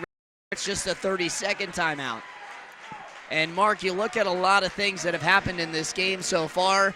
There's a lot of what ifs, and one of those what ifs, in my opinion, is what if you make all those missed layups. I mean, uncontested layups that the Cardinals just missed in this ball game. And then we talk about the couple possessions where Otterbein kind of threw up some shots that might not have been the smartest shots to take in those situations. A lot of things offensively, I think the Cardinals are going to look back and say, well, there's where we hurt ourselves. There's always going to be a case in which you can identify certain things that may not necessarily be the blame in the end. I do think that overall, some of the shot selection in the fourth quarter has been a problem, whether that's who's taking it or where on the floor they're taking it. They got this down to a 2-point game, and then boom, it just goes completely south, and now they're down 7 with less than a minute to go. Kirsten Taylor towards the rim, lays it up, no good. Battle for the rebound, and it's grabbed by Capital. Well, you hate to say that does it, but I would tend to believe that probably does. Watchman fouled by Maduri, and Mark, you said it might do it, but for Capital, right now, it's a matter of hitting your free throws. We've seen crazier things happen, but 45 seconds to go, and it's not looking good for the Cardinals. Free throw set to come from Watchman. It is no good. No points for Otterbein in 2 minutes. Yeah. And this is that's a problem for the Cardinals all season long, is finding scoring late in ball games. It's what allowed Wilmington to pull away on Wednesday. It's what allowed Marietta, the game I know we did here on Otterbein TV, to pull away the game in the fourth quarter. Cardinal towards the rim, kicks it off to Maduri. Maduri, you got to find a way to put up the shot. It's kicked out of bounds. And taking a lot of time off the clock. Ovies with the good defense to poke that away from behind. Yep. So Kissel will inbound it for the Cardinals. Gets it into Cardinal. Kirsten Taylor towards the rim, double team. Tried to kick it out to Maduri, does. Maduri, she'll pull the three. Got it! All right. Too little, too late for Abby Maduri, but she knocks down to make it a 5-point game. We've been for the Cardinals. We've been harping on her a bit because she did have that stretch where she took 4 shots in a row and missed. That's one of the things, though. She's a shooter. Yeah. And shooters shoot. That's the saying. And it's a good thing that didn't knock down her confidence any. They needed not only the points, but they needed to get the points right now. And a 5-point game is going to be an obstacle to overcome. The big thing here is inbounding. If Otterbein can force a turnover, turn that into a couple of points or 3 points, all of a sudden, I'm talking about the game's over 18 seconds ago. Maybe I looked bad about that. So Otterbein with Capital with a 5-point lead is off. So you would think that maybe the Cardinals, depending on the situation, but because we've seen coaches play this out differently, they might try and go for the steal in the backcourt and then foul, which you do have enough time for, or you might just either foul immediately, or foul, or wait and foul once they get in the front court, try and cause a 10-second violation. Well, no, I think you either have to foul right away, or you go for that steal, get it, then then you foul. You can't let a lot of time go off the clock in this situation. There's just not enough opportunities left. If they let 5-10 seconds roll off of there, that's the difference sometimes off the floor. And, you talked about it, Mark. I think this situation as Coach Dixie Jeffers, kind of burns the timeout where we see a lot of basketball coaches do this. Wait and see what formation they're sent in, burn the timeout, and right there, Coach Jeffers burns the timeout to advance the ball. So that'll allow Capital to have the basketball in the front court. Stone Rock to inbound. Gets it into Watchman, and she has body on her. Double team to come from the Cardinals. They still haven't fouled, and now they finally do, and 5 turn off. Yeah. That's the danger. That's a killer. Of letting them, try to get the steal first. I don't even know if that was really letting them steal. I think that was just miscommunication. Trying to get the steal first. Yeah. But yes, and that's the in doing that rather than just fouling before the ball ever gets in. Let's put it this way: Otterbein would rather give up these 2 points and have that 5 seconds than let the 5 seconds go off. Even have her split here. Free throw set to come from Watchman again. It's a 6-point game, so if she misses this free throw, it's still a possibility the Cards can cut it to one possession on a three, but we'll see if she knocks it down. Free throw is good. Well, we talked about Capital and low average and just not scoring a lot of points during this season. The 71 they've put up tonight is the most points they've scored all year. They previously had a 69, two teams, Mount Aloysius and Heidelberg. So, go figure, tonight of all nights, put up the highest tally this whole year. 71-64. Here on Otterbein TV, Elijah Gonzalez. Alongside me is Mark Piper, the Otterbein Cardinals. They trail it at the Rike Center, and for those of you watching, obviously you can tell that the crowd started to file in a little bit here at the Rike Center for the men's game coming up next. This has been a long game. I mean, it has. We're pushing almost an hour and 50 minutes, which yeah, for Division III basketball is kind of yeah. Lots of fouls, I think, is kind of one of the main keys that slowed this game down. Right. 2 points to make here as we come down to the final 22 seconds. Free throw shooting. Otterbein has been outscored at the foul line by 12. Capital has had 15 more attempts than Otterbein. 3-point field goal shooting. Otterbein, 5 of 16. Capital, 2 of 3. Team prioritized going in the paint and has been able to do that effectively. Danny Kissel lost the basketball out, and that might wrap it up. Yeah, that's a killer. You just can't afford to turn the ball over there. Points, and you probably need 3, and you come away with none, and now you're going to send Capital back down to the free throw line. 18.5 to go, inbound to Watchman, and she's going to get half court before she's fouled by Kissel. 3 seconds go off. Watchman will go to the line. So yeah, Capital 21 of 20 the free throw line, which is 81%. As a team, they came in shooting 68% for the season, so they have sort of overachieved in that regard. They've overachieved in terms of scoring the most points they have all year. And, I think it's just they had a game plan, and even when it was not working for them to get the ball to the post to try and score baskets, they kept at it. And Otterbein, in the second half, I'm not quite sure what happened.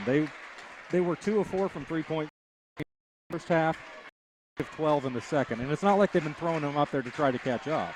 Cardinals 3-pointer short. Rebound grab by Reisner. Kissel fouls, and that's going to do it for Danny Kissel on the ball game. That's her 5th foul. And Reisner will go to the free throw line.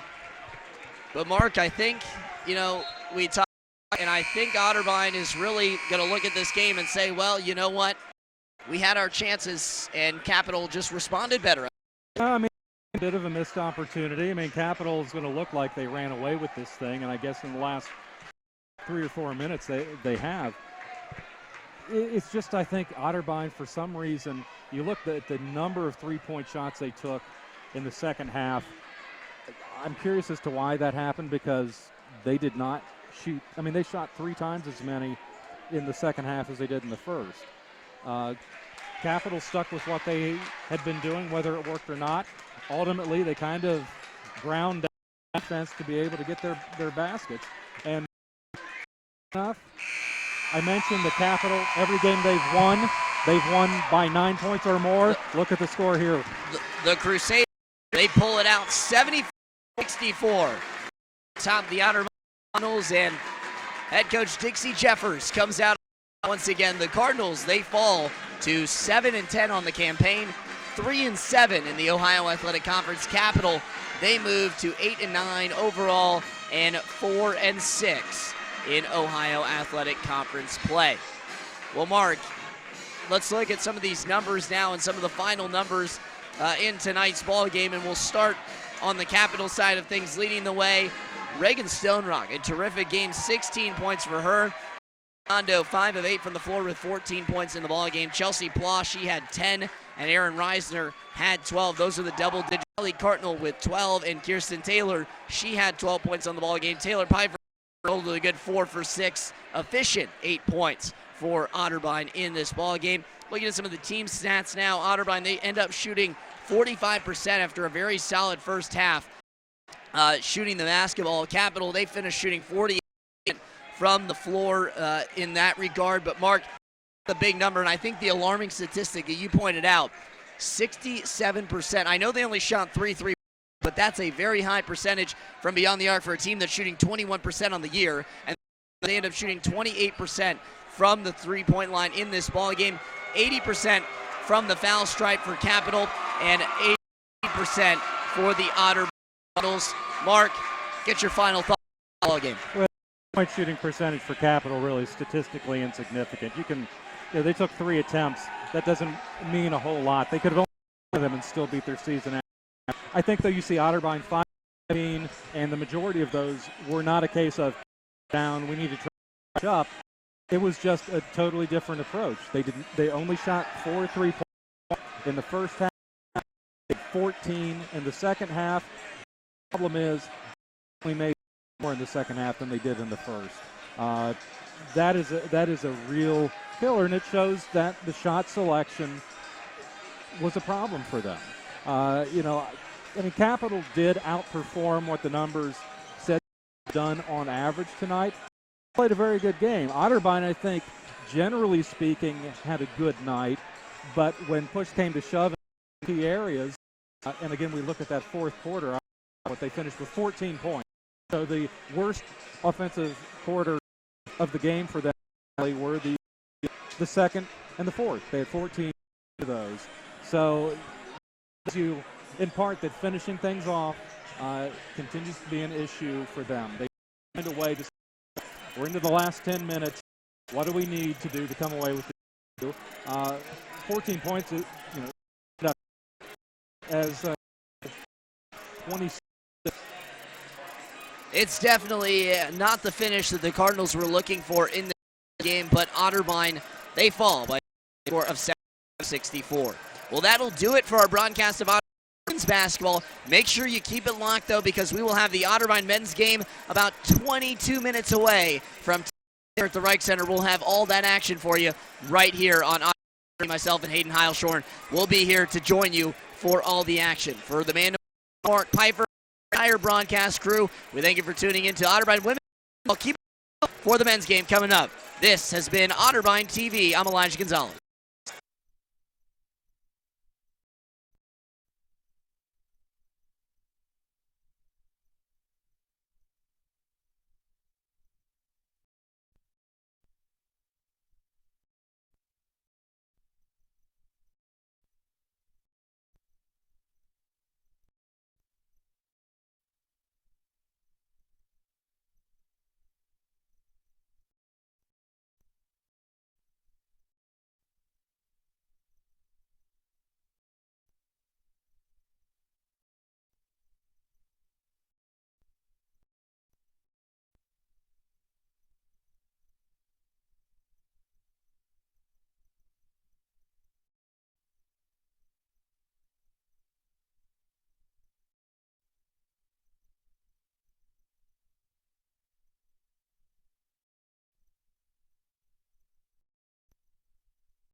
Hello, Cardinal fans, and welcome back to the Rike Center. Elijah Gonzalez alongside me is Aiden Heilshorn. The Otterbein Cardinals and the Capital Crusaders men's basketball do battle here in the Rike Center. A tremendous crowd on hand, the best crowd season as usual.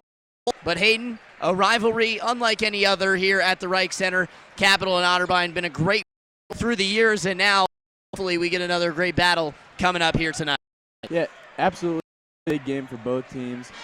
Otterbein's coming into this one off a little skid that they've gone on, coming off a win streak. That's always natural, but getting Capital back at home, this is a game you want to win, and there's some games that you play that feel like are worth more than just one win in the standings, and this one has that kind of feel to it tonight, especially you don't want to get swept by Capital in the season series, and they got them at home. There's a large crowd on hand. Should be a good game.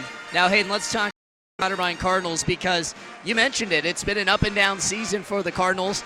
In past years, it's been a lot of downs for the Cardinals, but now a couple of ups this season. But these last three games have been pitiful games for the Otterbein Cardinals. They, in those three games, total nothing more than 61 points. And two of those contests didn't even get to the 60-point mark. But then you look on the flip side of that for Otterbein in their past couple streaks that you mentioned, being able to find their way into the 70s, and in overtime they had a game in the 80s. For you, is this a game of which Otterbein goes up? Yeah, and they're going to have to rebound tonight, and it's just flat out. The last game that we had here in the Carroll game, they were out-rebounded big time. Carroll had a lot of big points off second chance points, and I expect the same thing to shut it down. They got Nate Boone, Capital does. They have Nate Boone, the freshman, at 6'7". He's their leading offensive rebounder, and they're going to have to shut him down tonight if they want to keep this game close and even win this game and end this little losing skid that they're on. And for Otterbein in this last contest against Capital, one offensive rebounds. You mentioned how big of a factor that's going to be in this ball game of trying to find ways to slow down Capital in that regard. In that ball Hayden, looking at the numbers for Capital in the game, they totaled 34 rebounds in that game, and 14 of those came on the offensive glass. That is numbers you cannot see in this game if you're the Otterbein Cardinals. Most of those rebounds offensively came by way of Ganayu Yahaya, who we'll see later. Very talented kid. We'll tell you all about his story. He's got a very interesting story as well to find his way as a member of the Capital Crusaders team. But they've also had guys that have really stepped up. Tyler, another guy standing at 6'6" that has had tremendous success on the glass for Capital season. But overall, that's going to be definitely something that for this coming game between these two sides. Like, we're almost ready for the national anthem, but Hayden, this is going to be an atmosphere that the Cardinals haven't seen all season long. Do you think adrenaline playing as a factor for both these sides? Because really, both these teams haven't seen a crowd this big all season. Absolutely. We talked about it. This is the game that players mark on their schedule when it comes out, and there's a lot of parents here tonight, so absolutely adrenaline's going to be flowing. And now we will pause now for the playing of the national anthem.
Back to the Rike Center, the Otterbein Cardinals and the Capital Crusaders set to do battle, and it's now time to get you the starting lineups here from the Rike Center.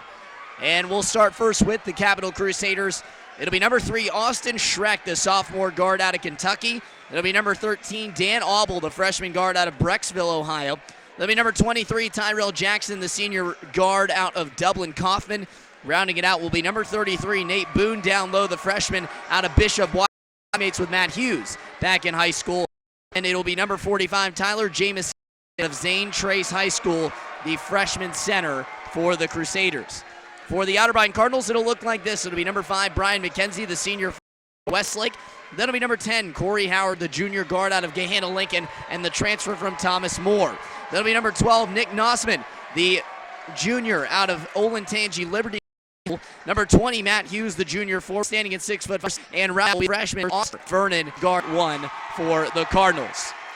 So Otterbein coming into this ball game. Hayden, we've seen the Cardinals be able to put up some numbers offensively. In this last contest against Capital, it was a bit of a low-scoring affair for the majority of that ball game. Then Capital started to heat up a little bit and pull away. Do you expect this game to stay low-scoring if Otterbein wants to have a chance?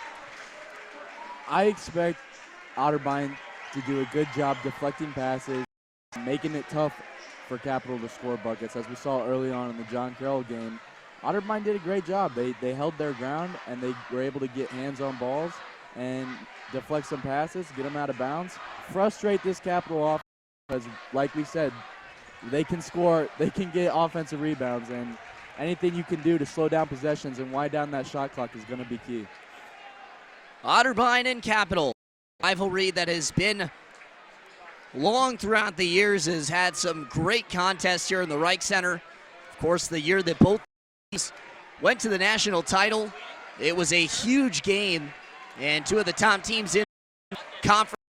Not been the case the last couple of seasons, but be a fun one. Capital sitting at 4-5 in the conference, Otterbein 3-6. And the opening tip-off is won by the Crusaders, and Auble will get things going for us here at the Rike Center as Capital will have the basketball to begin the ball game. Post to Schreck, jumper, got it. And Capital, just as they did on the women's side of things in this one, open up the scoring quickly for the Crusaders. So Otterbein will try and bounce right back. Corey Howard running the show for the Cardinals point guard position. Inside, Hughes. Goes up, and he's blocked by Jamison. That gets the Cap crowd fired up. Schreck towards the rim. Kicks it out. Jumper on the way. Off the back rim, no good. Rebound ripped down by Matt Hughes. But early, we're seeing Capital really do a good job defensively on that first possession. They get it to McKenzie, trying to go inside again to Hughes. Hands it off back to McKenzie. Penetrating the baseline, spinning, lays it up, and puts it in. It's a nice spin move by Brian McKenzie, a show of his athleticism. A great move by McKenzie, and he's been kind of the heart and soul of this Otterbein team, been the workhorse for them, and leads them in scoring at 14.8 points a game. High post, Jamison thought about the jumper. Kicks it back out, 10 on the shot clock. Boone inside to Jamison, lays it up, and he's fouled by Springer. Capital early on getting some nice passes, as we've seen. It was 3 or 4 passes before they took that shot there. Well, an Otterbein in there, familiar now to most of the teams in the conference 2-3 zone that we've seen all season long from Otterbein. Jamison's free throw is good. Tyler Jamison on the year has not had a stellar free throw percentage by any means at 57%. Next free throw good though, and Jamison starts off 2 for 2. Otterbein will now have the basketball again. Set up their offensive set. Crowd getting into it early. McKenzie picks up his dribble and kicks it out. Nossman a deep 3 and he airballed. That'll be going back to the Crusaders and the Capital fans letting Nossman hear it. Section getting into it early, trying to get in Nick Nossman's head. Nick Nossman Molentangy Liberty, nice basketball school. Central Ohio, he's seen crowds like this before. Transfer from Worcester. Kick out, 3 on the way from Jackson, no good. And it's ripped down by Brian McKenzie. Corey Howard. So for the Cardinals to start this game, and 2 transfers on the floor. Hughes and McKenzie, the only 2 that have been a part of this rivalry so far in my career. Osman penetrates and almost threw it away, but Howard saves him. 8 on the shot clock. Corey Howard's jumper is short, and Tyler Jamison will grab the miss. Auble will set it up for Capital. Schreck swings it back to Auble. High post, Jamison. Jamison backing down Hughes, spinning in the lane. He's got to go up with it, and he does and puts it in. A good finish by Tyler Jamison inside. And right now, the Cardinals really struggling offensively, but also Capital doing a good job of really bringing the shot clock and getting good shots late in the shot clock. Yeah, they've definitely started to pick apart that 2-3 zone that Otterbein's running. Kick out to Springer. He's got a 3 on the way, and it's no good off the back rim. Jamison will grab the miss. And Auble will push things for Capital. In the high post. Looking to hand it off, instead gives it back out to Jackson. Inside to Schreck, inside Jamison lays it in. And again, we haven't seen Austin Springer be able to come over on the help side, and that time they got burned again down low after interior passing by Capital. It's a 6-point advantage. Still early in the half, but I sit up here and wonder if Brian Euler's going to use a timeout early on, try to calm down these Cardinals early on in this game. Hughes inside, guarded by Jamison. Looking to back him down. Goes up inside on him and knocks it in. And Matt Hughes with a nice hook shot. And we've seen Hughes, he's got some post moves inside, even on the taller Jamison. And it's an 8-4 ball game. Auble to Jackson.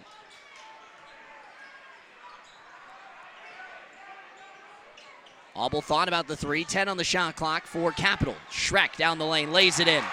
Too easy that time as Schreck dices through the defense and lays it in. Yeah, it looked like Matt Hughes was a little afraid to step in front of him, didn't want to get the blocking foul. With the basketball, Corey Howard, and Otterbein looks all out of sorts. Corey Howard penetrating the lane, lays it up. It's tried to tip it back and airballed the tip. And Schreck has the miss, and out comes Capital in transition. Auble to Jackson. They go inside to Boone. Boone backing down Brian McKenzie and goes up and scores again. And Coach Euler has to burn a quick timeout. Well, a dream start for a Capital. Not the start you're looking for if you're Otterbein Hayden. They've got to make some adjustments defensively. Yeah, they just need more underneath the basket. It looks like they're giving the ball to Corey Howard and expecting him to do everything, but you can only do so much if your teammates aren't moving underneath the basket. They need to start getting some ball movement here and and Coach Euler's trying to make some adjustments and see Capital do the same. And what we don't want to see, what the Otterbein fans don't want to see right now, is Otterbein go long streaks without scoring, because it happened in the John Carroll game, and they don't want to see a repeat tonight, especially against their crosstown rival here. So Otterbein will get the basketball, and something into this ball game that everyone knew coming in is that Capital's going to be a huge advantage for the Cardinals. Proven so early. Foul on Dan, 35 feet away from the basket. Cam Arminio is checked in for the Cardinals, and seeing his first action for Capital is Ganayu Yahaya, who will check into the ball game for Capital. He replaces Nate Boone. Yahaya came to the States with his mother, and they found home in Kentucky, which is where Yahaya played prep basketball for a year and has made his way to Capital. And boy, the athleticism for Yahaya. He is a very talented player and one of the leaders in the conference in field goal percentage. Hughes misses the shot. Yahaya will go grab the miss. Yeah, and Capital's set the offense. You know, Coach Goodwin was happy to pick him up on the roster. Jamison in the high. Back out to Tyrell Jackson. Jackson off the screen. Inside it's Yahaya. And he misses the layup. And Hughes will grab the miss. So a rare miss for Yahaya, who's averaging 56% from the floor on the season.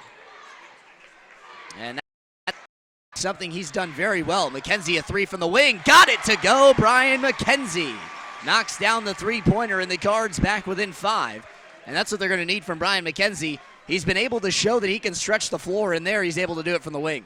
Yes, for a guy that gets big, you can expect a lot out of him. And Brian McKenzie knocks his first three-pointer down. That's nice to see for the Cardinals. High post to Shrek. Jumper. Got it. And that's just too easy. They tell you in the 2-3 zone not let the basketball in the middle, and that was about the only spot that Capital could go offensively on that possession. Probably not what was looking for that time. Arminio gets his first touch. Back to Howard, 15 on the shot clock for Corey Howard, Otterbein offense. Penetrates the lane and kicks it back to Brian McKenzie. McKenzie then penetrates. He kicks it out to Hughes. He'll pull the three with 3 on the shot clock. Off the back rim, no good. Yahaya grabs the ball out of the hands of Auble, and that's the athleticism we're talking about. He flew from about the middle of the lane to the baseline to get that rebound. Yeah, he said, you can have it. It's all you. Shrek back out to Yahaya. They swing it around. Short corner to Jamison. Looking to skip it cross court. Nothing there. Jamison will back down Hughes. Goes up in the middle of the lane. No good from Tyler Jamison.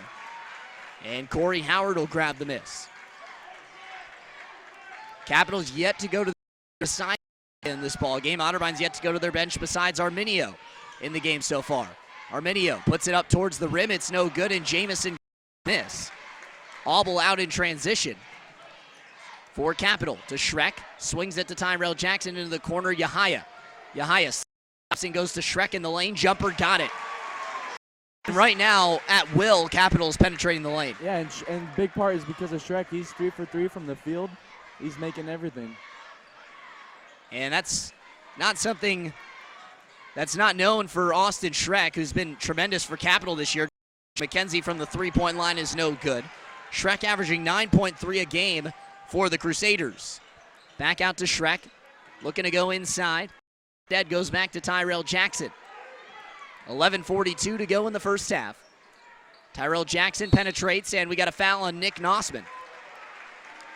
And quickly we see substitutions for the Cardinals. It'll be Grant Fenner, along with Mike Howard, Andrew Valeri, and Nick Kuntz, who will come into the ballgame. So a fresh 5 basically, with Cam Arminio only seeing a couple of minutes of action so far in the game. And interesting to see Fenner in there, but with Coach Euler, really has no choice with the height that he has on the bench. Doesn't really have much height there. Well, when you go on a little bit of a losing skid, you start to new players and give them opportunities, and Cardinals Coach Euler certainly giving some players some big chances tonight in a big game.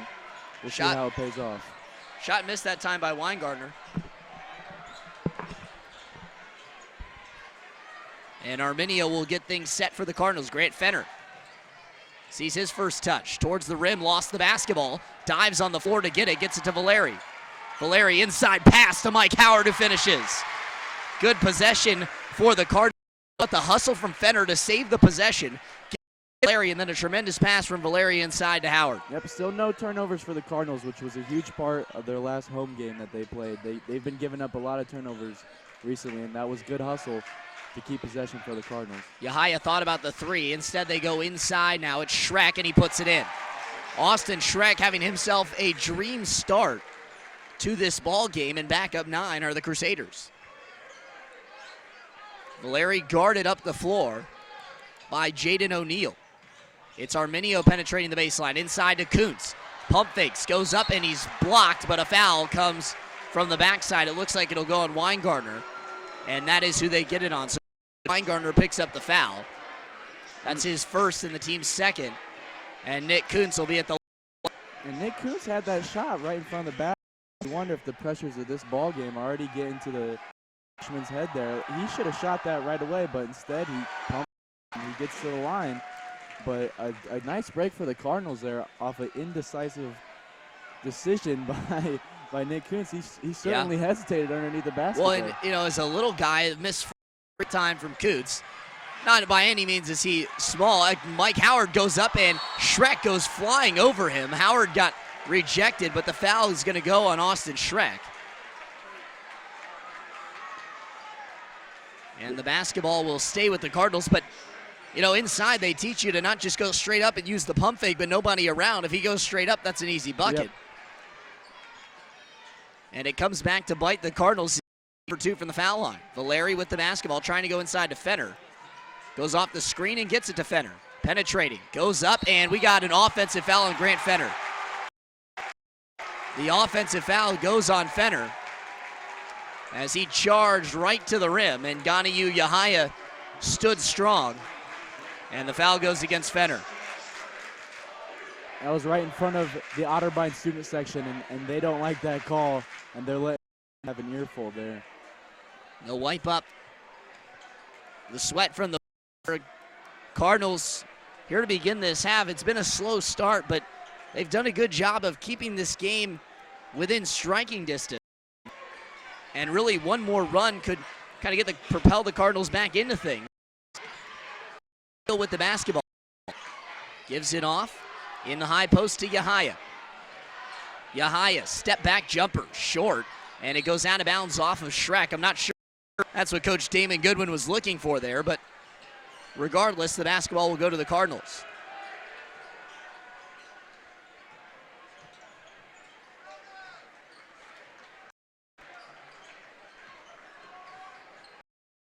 It's Arminio with the basketball on the wing. Gets it to Fenner. Fenner pulls the 3. It rattles in and out. That one went about halfway down and came out for Grant Fenner. Nice. Schreck to Yahaya. Nice little break for Capital there. That one went in and out. So Schreck will set things up for the Crusaders. Into the high post, tipped away, and recovered by Kuntz. It's Fenner back. Valeri penetrating, kicks it out. Out to Howard. Might have been a bit of What up defense since they're going to start to do. Obviously, Coach Euler wants to see the Cardinals get some good defense on the last possession the Crusaders had. They were able to deflect the ball. Let's see if the same thing happens here. With the basketball is Obel. Jackson. Inside. Now Jackson, 3 from the top of the arc is an air ball. And it'll go out of bounds and go back to the Cardinals. So right now, the Cardinals have done a good job of keeping the scoring where it is. We've seen this game go back and forth, but right now it's been stagnant at 18-10. Yeah, early on, seen some air balls from both teams, and we talked about it earlier. I mean, even though the Crusaders are leading right now, Brian McKenzie with the finish. Absolutely, the pressures of this game is in the heads of both these teams, and we'll see how it plays the rest of the game. Jumper on the way, it's no good from Booth, and Kuntz grabs the rebound. Valeri will bring it up the floor for the Cardinals. Off a screen, penetrates the baseline, kicks it out. Hughes spins inside, goes up, awkward shot, no good, and Tyrell Jackson will rip it away from Cam Arminio. Jackson, inside pass to Caleb Cox. Incredible pass. A great play by Tyrell Jackson, a local product out of Dublin Kaufman. Some good vision, looking for his guy under the basket, and that stretches this lead to 8 points for the Crusaders. And Otterbein gets their starting guards into the ball game in the next dead ball, and a foul is going to go on Dan Obel. So he picks up the foul. Tyler Jamison going to check in for Capital, but it'll be Corey Howard, Nick Nossman, Austin Springer that'll come into the ball game for Otterbein.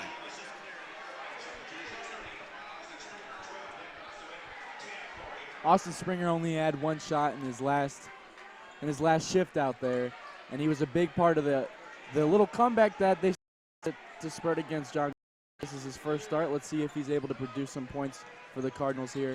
Shift. Corey Howard with the basketball.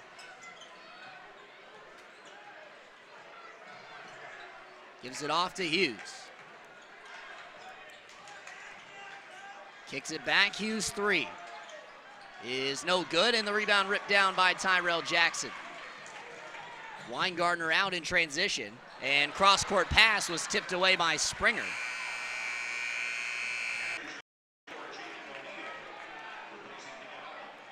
Substitution as Abel will check out, and Jaden O'Neal will come in for Capital.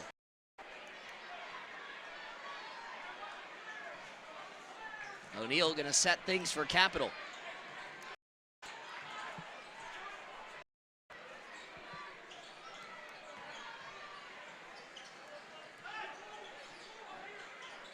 Ball swung around the arc. 7 on the shot clock for Tyrell Jackson.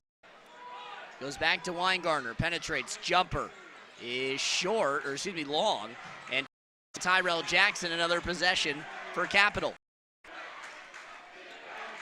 The Crusaders setting things up with Weingartner into the high post. Tyrell Jackson jumper no good, and Springer rips down the rebound. Tyrell wanted to pass that ball, but then he saw he had the open shot and took it. And sometimes you have an unexpected shot, you miss them, and he missed that one there.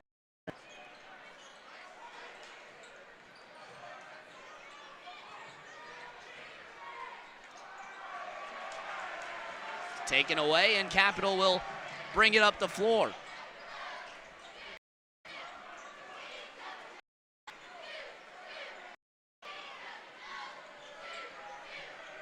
Over inside, it's Jamison. 15 shot clock. Tyrell Jackson's 3. He got it. He's not going to miss that one. And it's an 11-point lead. Full timeout for head coach Euler, and he's really got to settle things down now if you're the Cardinals. Well, that's Capital's first 3 ball of the game, and it comes from Tyrell Jackson. We've seen him make some good passes early on. He's going to be a big part of this Capital offense. What we did see in that last few possessions the Cardinals had, they did. It's like Coach Euler had the same idea as we had up here. They move it, and they were able to rim times, get to the line, and they just haven't made the shots yet. But I don't see, this game doesn't like any team has full momentum over this. Capital knocked down a few more shots than Otterbein has so far. It's been a back and forth ball game, and Coach Euler hoping this timeout will settle down the run for the Crusaders. Would go in the half. We thank those of you that tuned into our broadcast of Otterbein women's basketball. Cardinals fell in that one 74-64.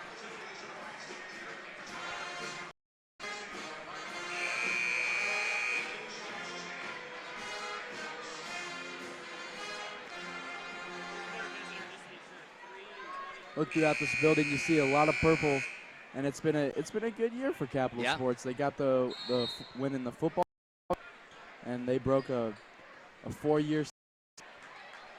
Expect to see a better game next year. It was a close game this year, 42-41 win by Capital. Always. Crusaders hoping to come away from here 2 for 2 tonight after winning the women's side of this battle. Brian McKenzie, 10 on the shot clock. McKenzie spinning, goes up. It's good. McKenzie with the big bucket that time, creating off the bounce. And it's back to a 9-point game. Maybe he should do more spin moves. He seems to make it after he does a little spinorama. With it is Tyrell Jackson, guarded by Nossman. Inside it's Schreck. Thought about it, now goes to Jamison, and that time Otterbein sorts down low defensively. Nobody had an eye on Jamison, and he fell free for a wide-open layup. Well, he just snuck right underneath it, and they saw that pass all the way, and he put 2 easy points.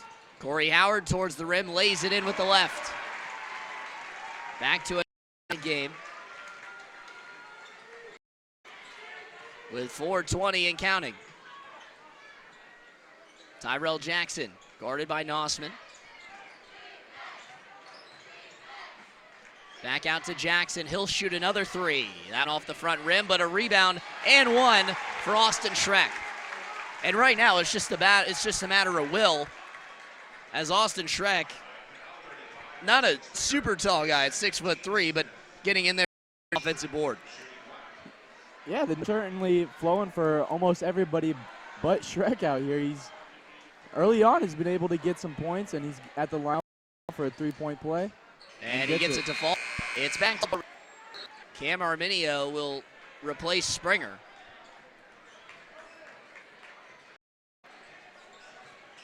Corey Howard setting the offense for the Cardinals. Nossman with the basketball, guarded by Jackson. Off the screen, penetrates, kicks it out. Corey Howard, he's gonna pull the three and got it. 3 points for Corey Howard, and it's back to a 9-point ball game.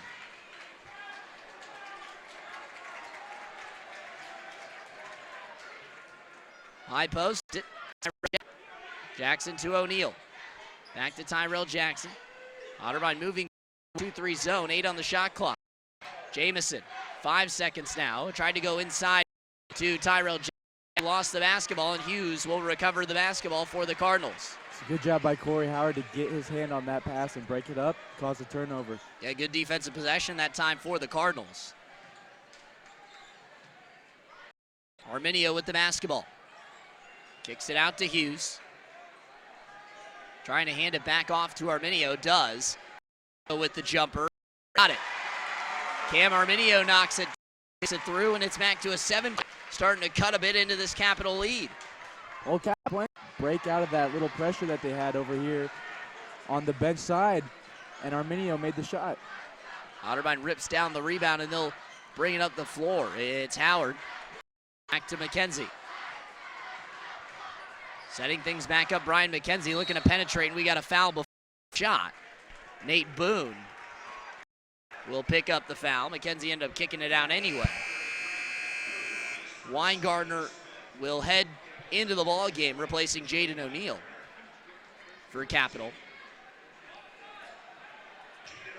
And now here's the part in this ball game where see if Otterbein can really get over the hump, because they just have not been able to cut that deficit back down close. Back out to Nossman. He'll penetrate the baseline and throw it away. Turnover for Nick Nossman.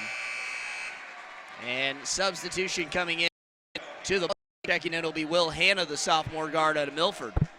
Looked like Nick Nossman just kind of rushed that pass just a little too much. He had it. Good vision there. And he brought 2 Crusaders down underneath the basket.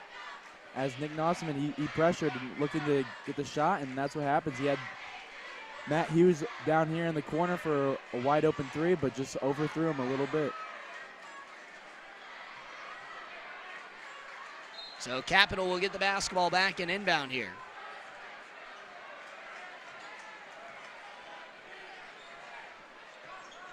Tyrell Jackson back over. They swing it around. High post to Schreck. Thought about the jumper, puts it on the deck. Towards the rim, lays it up right side. It's no good. And Hughes will grab the miss. So Schreck not in that little jumper right now, trying to find his way towards the rim, but a good job by Hughes defensively. McKenzie pulls the 3. It's no good, and Schreck grabs the miss. Over to Tyrell Jackson. Schreck thought about it.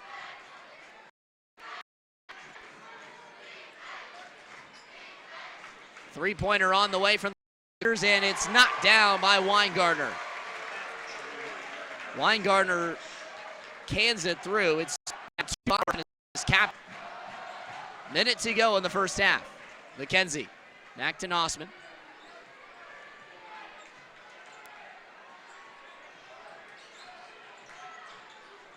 McKenzie looking to penetrate. Kicks it out. Arminio, 3. Got it. Cam Arminio starting to heat up a little bit, and that's the first time we've really. He is now 2 for 3 from the floor. Nothing like sucking the wind out of big 3 ball by coming back with your own. Corey Weingartner almost lost the ball. Great play by Howard, and a timeout is taken by the Cardinals. Possession by Corey Howard dives in there to get the steal. Well, that's just what great guards do in the front court.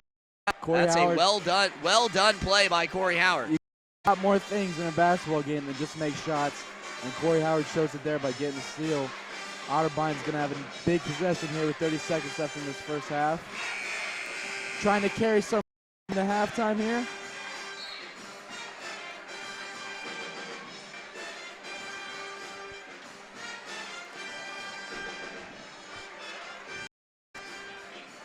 Interesting The Blue Jackets won tonight. That's 2 more points in the standings. They're having a very good year, and I know a lot of the hockey fans around Columbus are very excited. So Otterbein will get the basketball back. And Corey Howard, the hero of the last possession, will have the basketball. The Cardinals with about a 1-second difference between the and a foul. They're going to get the foul on Weingartner. They're going to say he pushed from behind, so Weingartner will pick up. And Joey Weingartner will send Corey Howard to the line. Nick Kuntz will come in, not surprising, with the fact that he will be back there for a defensive substitution for Coach Euler.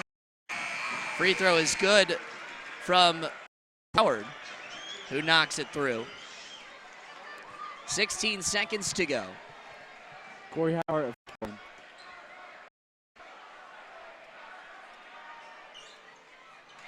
Next free throw good from Howard, and it's a 5-point game.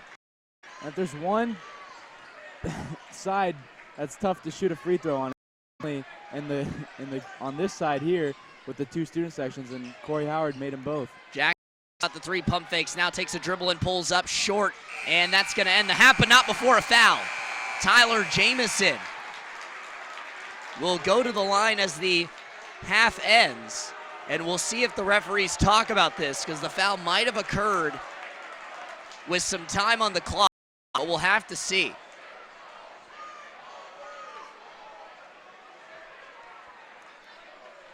The foul does go on Cam Arminio. So Arminio picks up the foul. There's no time remaining on the clock. And we'll see if that holds or if they put some time back on.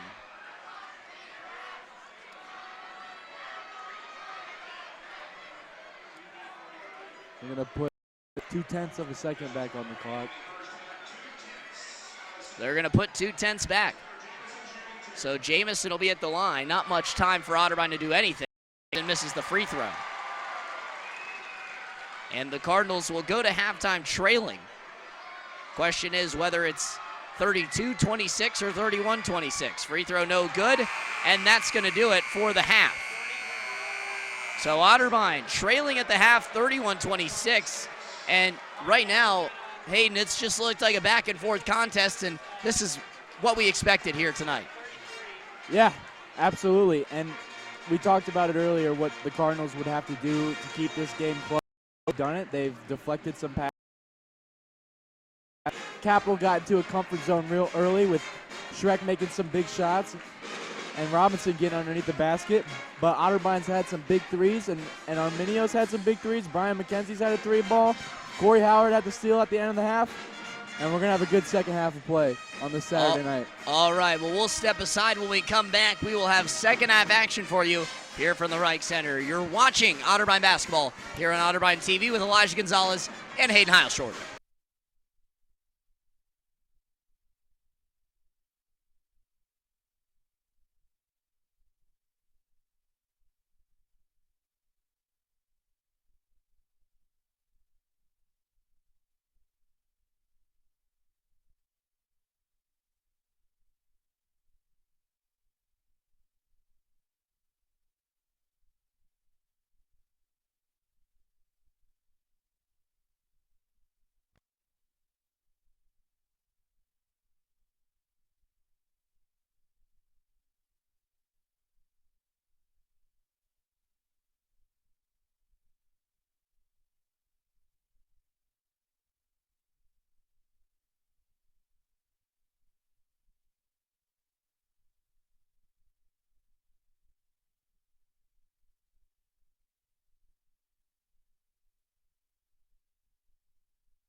Welcome back to Otterbein TV. Elijah Gonzalez alongside me, Hayden Heilshorn. We're set for second half action between the Cardinals and the Capital Crusaders.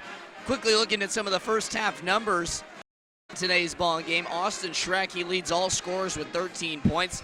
Next in line for Capital is Tyler Jamison with 8 points. For Otterbein, it was Brian McKenzie who led the way with 9. Corey Howard followed him with 7 points in the ball game. But Hayden, the game so far going forward in this game, but what are some other things looking for in this contest? In the corner, like key for the game is getting the ball around. So the Cardinals will get the ball to begin this second half. Nossman with it.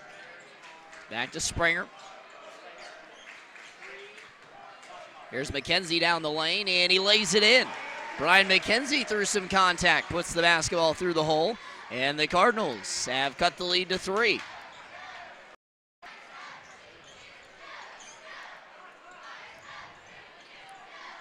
Otterbein sticking with that zone play. Inside it's Schreck. Nice move inside, but he can't get the finish. And a great job by Matt Hughes to rip down the board.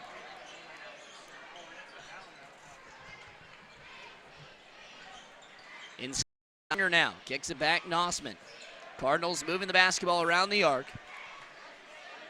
Trying to find some more offense here. Howard towards the rim, and I don't know if he was trying to shoot that or pass it out, but nonetheless it gets to Brian McKenzie. Who's thought about the 3 on the deck. He goes, throws it up, almost got the and 1. But Matt Hughes will go to the line to shoot 2 free throws. Nice little shimmy move by Matt Hughes there at the top of the arc. Takes it in, gets the foul, gets the line. That's going to be huge for the Cardinals, is getting the line, getting these 1-and-1s, making baskets.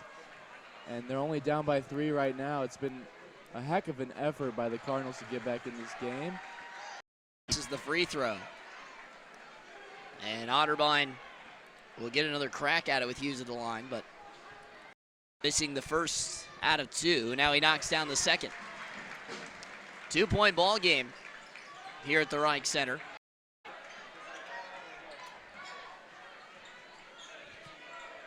It's Tyrell Jackson with the basketball.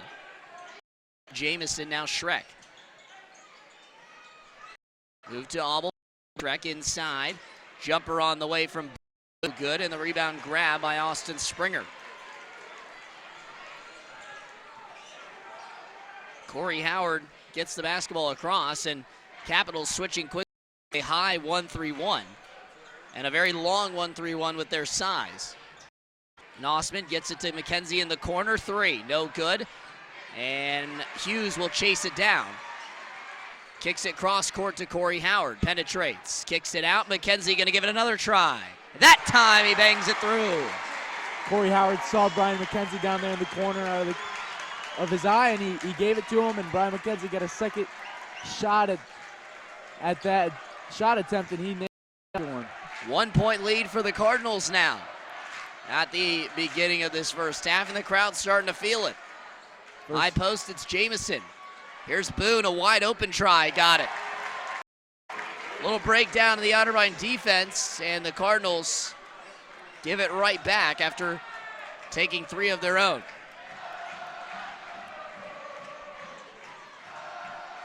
Nossman kicks it to Howard. Into the corner, Springer. Looking to skip cross court, instead goes inside to Hughes. Hughes jumper, it rattles out. And Schreck will pull it down. Schreck gives it to Obel, and Capital will get things set offensively. Obel calling plays here. Cardinal fans now starting to get into it. 2-point game, Schreck lays it in on Springer. Lead stretches to 4 for Capital, and right now back and forth we go, but Capital with the upper hand still, and that one going to be deflected away, rolling out of bounds. Nossman was looking for a kick ball, as much of the crowd was. I wonder why it wasn't a kicked ball. I mean, clearly Austin Schreck stuck his leg out there and hit it, but that being said, the ref's down there on the sidelines. He sees more than we do. Should have been a kick ball violation. But Arminio checks in for Springer. The freshman out of Mount Vernon will take a seat. And Capital staying with that high zone. And McKenzie in the corner, and he bangs it home yet again. Brian McKenzie starting to heat up from downtown, and the Cardinals pull within. After he made that shot, he said something to his teammates sitting on the bench. Something along the lines of, let's go, let's get going, let's gain some momentum, and let's get a little lead here. Good ball movement again by Capital, and Boone knocks another one through. Capital is absolutely relentless. They're answering.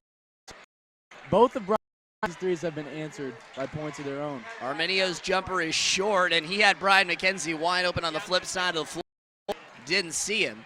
Inside, Boone corrals it, hands it off. Tyrell Jackson pulls the three, short. Tipped around, Hughes grabs it, and will give it to Corey Howard, and he'll push it up the floor for Otterbein. Howard thought about pulling the three, gives it to Arminio into the corner. Nossman, he pulls the three off the side of the backboard. And up the floor comes.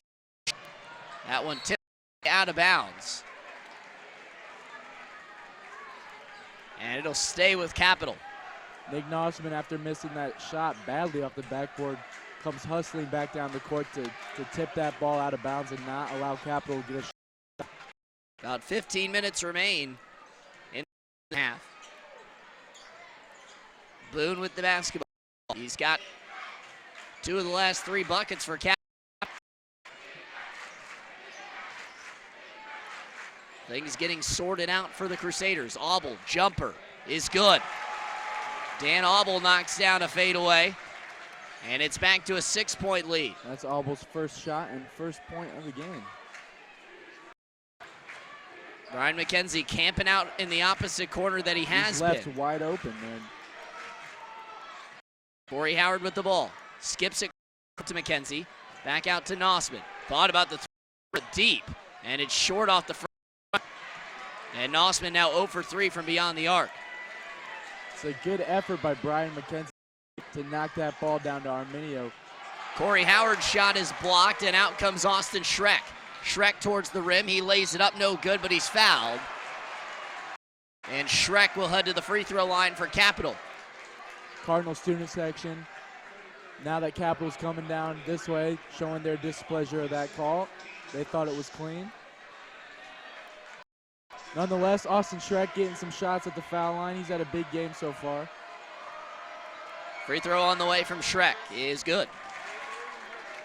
32-35. Capital in front, trying to stretch their advantage. With 14:29 remaining to play in the game. Free throw is short. Boone grabs the miss. An offensive board. Kuntz will head to the board table and check in on the dead ball. Schreck hands it off. Short corner. Inside, Boone floats it, no good. Tipped out by Schreck. Auble, 3-point. Timeout, head coach Brian Euler, and he is not happy with that defense right there on that last possession. Well, Auble not known for scoring, but he's 2 for 2, and any three-pointer in this game is huge. And he got one down, stuck his tongue on everybody. He knows that he's 2 for 2, and he knows what a game this is. Well, the Cardinals, they now trail it 10. And Coach Euler letting his team know you got to do the little things at this point. I mean, not boxing out the last couple of possessions, and on top of that, Otterbein just had an answer for Capital offensively in that zone. And right now, you look at it, Nick Nossman struggling from beyond the arc, but the Cardinals have to find a way to get something going. Yeah, in this had some big points from Brian McKenzie, but outside of that, they need to keep that ball moving underneath the basket. It's a point game right now. They've shown that they can make some comebacks, and the Cardinals actually knows that they're not close to out of it, and I don't expect anything less than a comeback here with this 10-point deficit. Well, it's been back and forth to this point, but we'll see if the Cardinals can claw their way back into it. Should be a good game all the way home for this one. So about 14 minutes to go. Corey Howard controlling the tempo for the Cardinals. Has the basketball off the screen from Brian McKenzie. Towards the rim. Pulls it back out. Brian McKenzie with it. McKenzie, couple of nice moves towards the rim, and that ball gets and into the hands of Austin Schreck. Brian McKenzie came in pretty hard. Looked like he wanted a foul and tried to sell it a little bit, but the ref determined it was a fair play on both sides. No call there, capitalized possession. Dan with the basketball. Gets it off to Tyrell Jackson, back to Auble. Fenner and Howard set to check in for the Cards. Tyrell Jackson's three is short. Boone grabs the miss, goes up inside and puts it in. No box out again from the Cardinals. And it's up to a 12-point advantage now.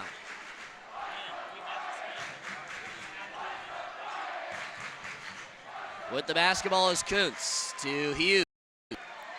Backs down. Goes up inside and finishes.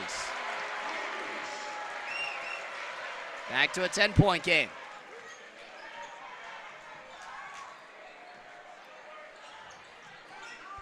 Capital with the basketball. This is Otterbein crowd, something to get them jump-started. These last couple of possessions have been the key. Austin Schreck, 10 on the shot clock. Back to Auble. Auble pulls a deep three, short. Rebound is grabbed by Corey Howard as he ripped it away from Austin Schreck. Auble felt the soft defense played by Nick Kuntz, decided to take that shot as the shot clock was winding down, but to no avail. Otterbein basketball, Corey Howard at the top of the key. Howard kicks it out, McKenzie's three, no good, and it's grabbed by Austin Schreck. Auble, and they burn a timeout. So Capital takes the timeout. It's a 30-second timeout for the Crusaders. And at this point, you got to think Capital's looking to try and put this game away here late, or excuse me, I should say middle of this second half. Yeah, well, that's a smart by Coach Goodwin there. He's trying to preserve this momentum. Coach Euler, certainly this Cardinal team knows they're 53, but they're going to need someone to step up offensively if they are going to make this comeback here. Well, it's been McKenzie, but he is on the bench. Mike Howard, Grant Fenner, Cam Arminio, Andrew Valeri, and Nick Kuntz are in the ballgame for Otterbein. They tried to find Gaia, up is no good, and he fouls. So he misses the layup badly and then fouls. And that'll be his first personal of the ballgame. Well, in a game like you shot that badly to make a play off it, and that's what he did. He tried to swipe right away at the basketball, but just nothing came out of it. Tyrell Jackson looking to go inside. Can't find anybody and gets it back to Auble. Inside it's Yahaya. Goes into Caleb Cox, who's fouled and will go to the line. Good foul, though, by Mike to give up a free layup. Yeah, absolutely. Capitals had their way underneath the basket. So you're right. It's a good foul by Michael Howard to send him to the line and make shots in front. Cox got it. The Cardinals on the floor not possibly be the answer at this time. But Fenner trying to be the answer, and it's no good off the backboard in the rim. And it's ripped down by Auble. To Yahaya. Yahaya pushes off on Valeri, no call. Gives to Yahaya. Auble get it and reset with 15 on the shot clock. And Capital, knowing these next possessions are pretty big if they want to try and put things away. Auble's three, short. Rebound is grabbed by Tyrell Jackson towards the rim, lays it in. Back to a 13-point advantage, 51-37. Here on Otterbein TV, and this large crowd has gone quiet. A foul goes on Weingartner. So that's his third personal and the team's second foul. That's of this ball game, at least. Not many fouls being called. Oh, it's been a good game. There's been good play from both sides. Kuntz will grab it in the backcourt. Gives to Valeri. Inside, Fenner faces up on Caleb Cox. Looking for somewhere to go. Lays it up left side. He's fouled and one.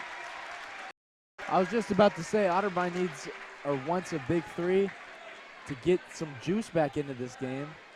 But a good job by Fenner to get in there and get to the line.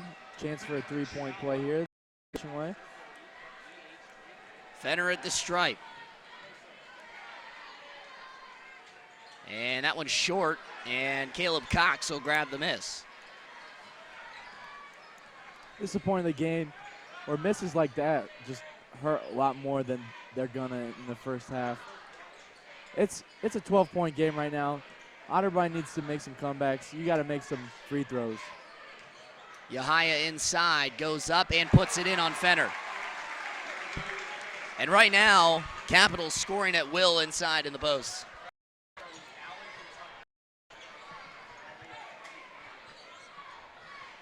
With the basketball, Valeri gets it. Here's the three from Grant. Is no good. Yahaya will rip it down. Out comes Tyrell Jackson. Gets it to Weingartner in the corner three. Got it. Joey Weingartner knocks it down.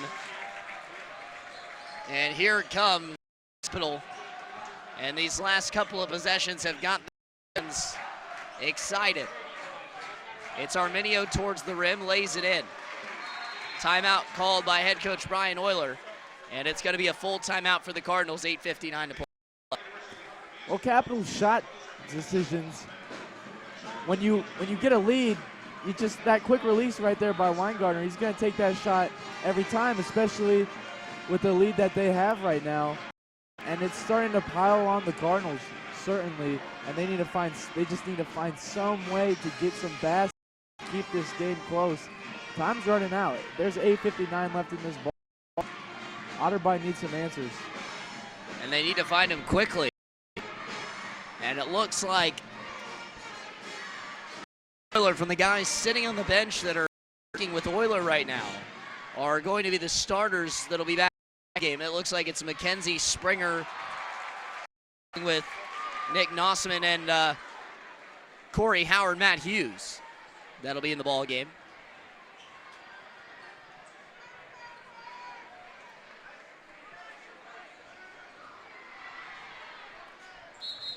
(56-41) in of Otterbein, or excuse me, of Capital here at Otterbein University. Elijah Gonzalez, Hayden Heilshorn here with me, and it's been a rough go of things for the Cards here tonight.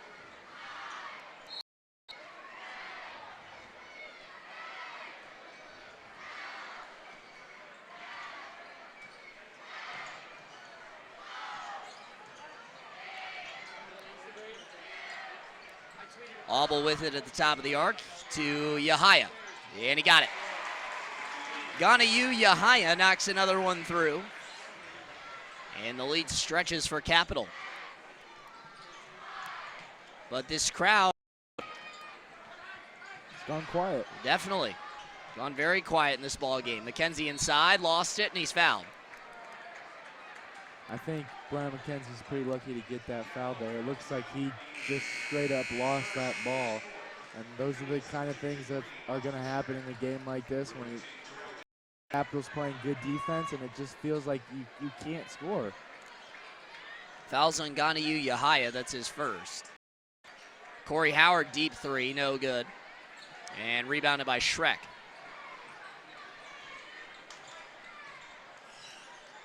So here's Auble setting things up. Looking for somewhere to go with the basketball. It's Weingartner. Inside the high post. Going to pull. It's off the back rim, no good. And grabbed by Brian McKenzie. And the Cards going to need some answers here as we approach the 7-minute mark in this ball game. He thought about the three, puts it on the deck. Back out to Corey Howard. Three-pointer. No good, back rim. McKenzie grabs the miss. And a foul goes to Haya. So Brian McKenzie fouled before the shot, I believe. So that will not send Brian McKenzie to the free throw line.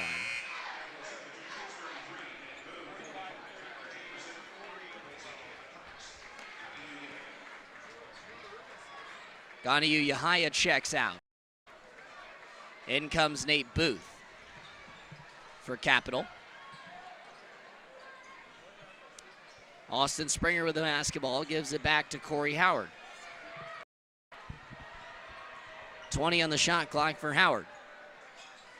Gives it to Nossman. Off a screen, Nossman. To skip it to Hughes. Hughes trying to penetrate on Jamison. He fouls Matt Hughes with about 17 to go.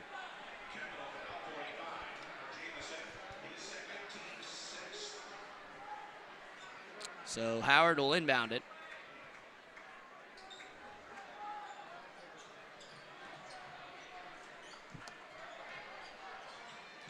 Hughes hands it off to Nossman.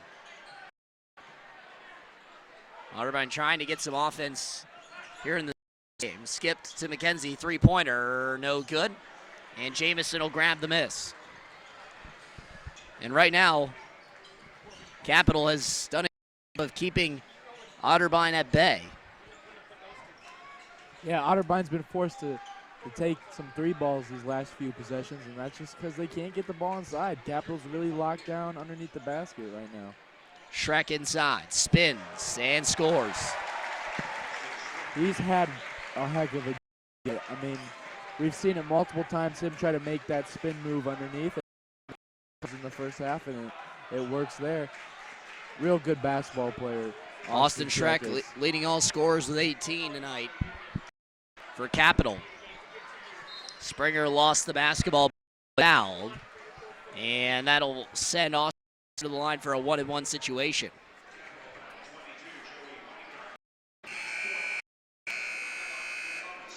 Substitutions come in. Tyrell Jackson will check into the ball game for Weingartner, who comes. 1-and-1 situation for Springer.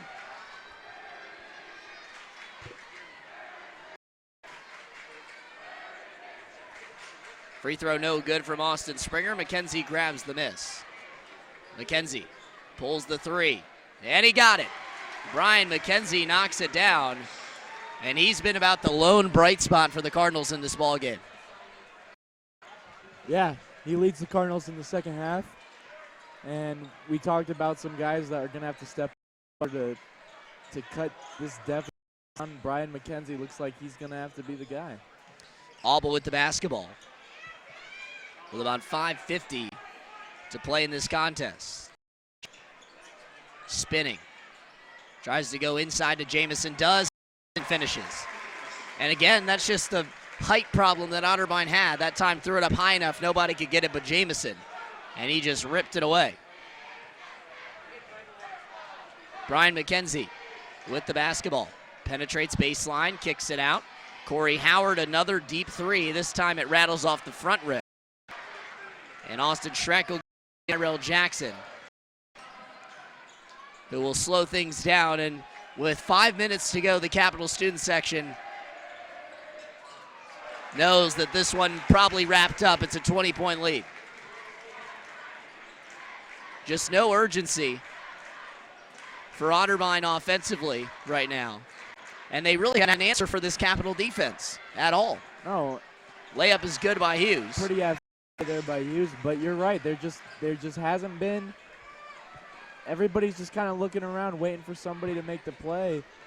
And it's been Brian McKenzie, but he can't do it all on his own. He needs some help from his teammates. Otterbein's been forced to take the three balls, and we can only talk about how good Capital's defense has been this second half so far.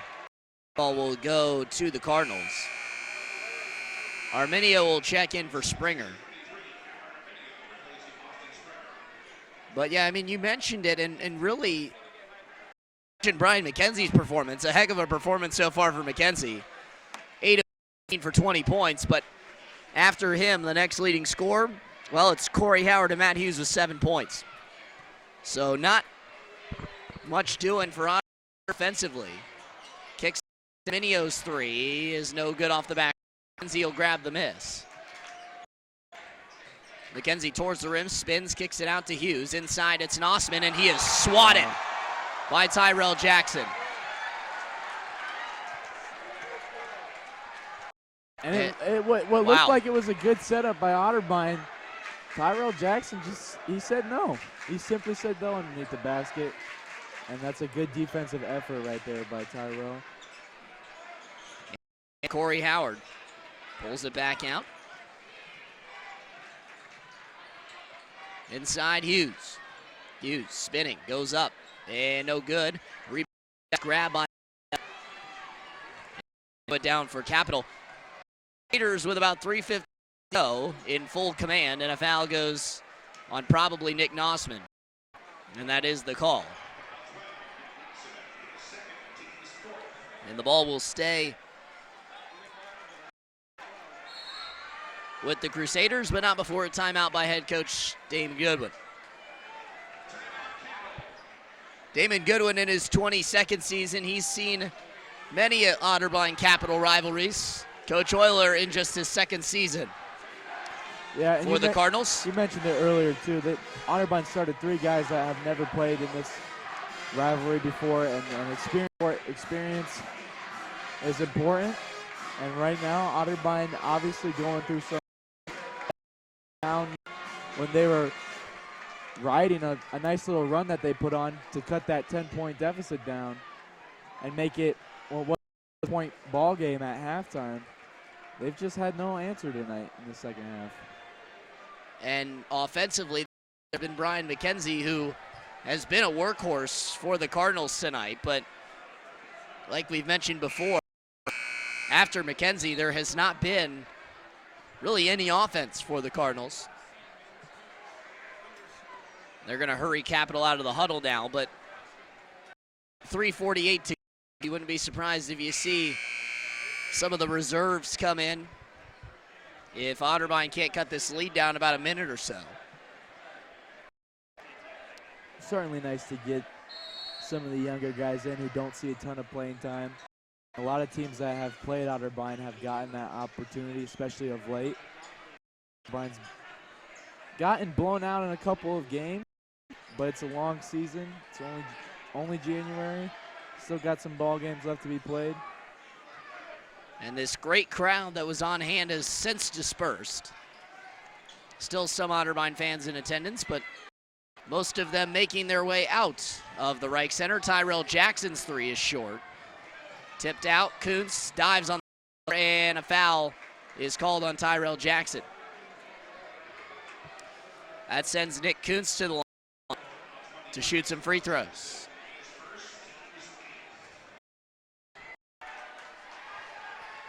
Throw from Kuntz is no good, and Tyler Jamison rips it down.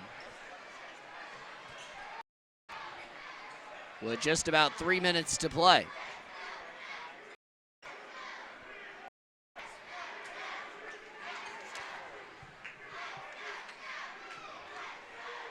Clock winding, 10 on the shot clock, and Capital taking as much time off as possible. Auble in the high post to Jamison. 3 on the clock, no good, and Hughes will grab the miss. Corey Howard off the screen. In Hughes lays it up, and it's no good. We have a foul called on Tyler Jamison, a late foul. Probably the right call nonetheless, but Hughes will be at the line. Doesn't really at this point. Otterbein's just dug too big of a hole to make a comeback here. Only 2 minutes and some change left in this game. And it doesn't really get easier. They got Marietta coming up next, who's riding pretty high at the top of the conference. But then they get a nice little break, but I don't know. For this team, there are no little breaks. They play Heidelberg right after that, who's sitting at 2-7 in the conference, 10 overall. But big difference with Heidelberg, though, a team that puts up a lot of points is not. The big difference there, Heidelberg, a team today in overtime, 101 against Wilmington, I should say. And Marietta, you mentioned, one of the best teams in the country, takes down John Carroll 86. Besides their losses in the Ohio Athletic Conference, Marietta has lost to every team that is in the top 10. They've lost games to teams in the top 10. All those games have been by less points. Three-pointer from Corey Howard, and well, you don't want to say it's over, but it's over. About a 19-point advantage with 2 minutes to go, and the Cardinals going to need some magic to take this one.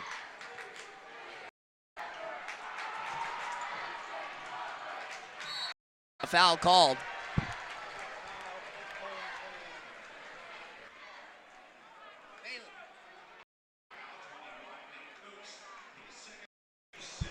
Foul goes on Kuntz. And Jackson will be at the line to shoot.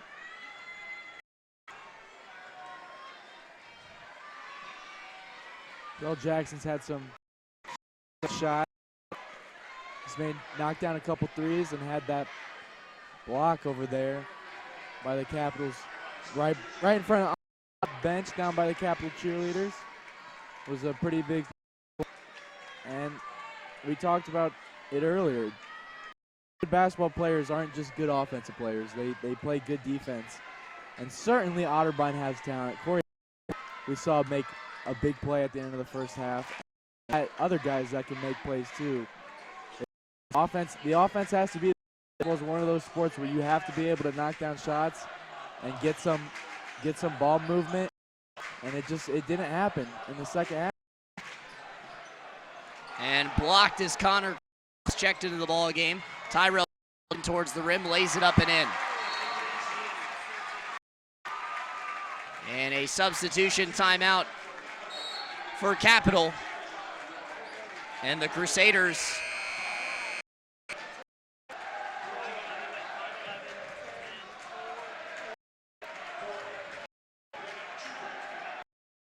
the Capital fans, they come from this ball game. That is a victory. 2 victories in the women's game. Coming into this night, did not see Otterbein losing back games here at the There was a big crowd on hand.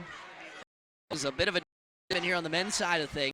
Been a real contest towards the end of this one. Robinson with the basket. Inside, Connor Clark.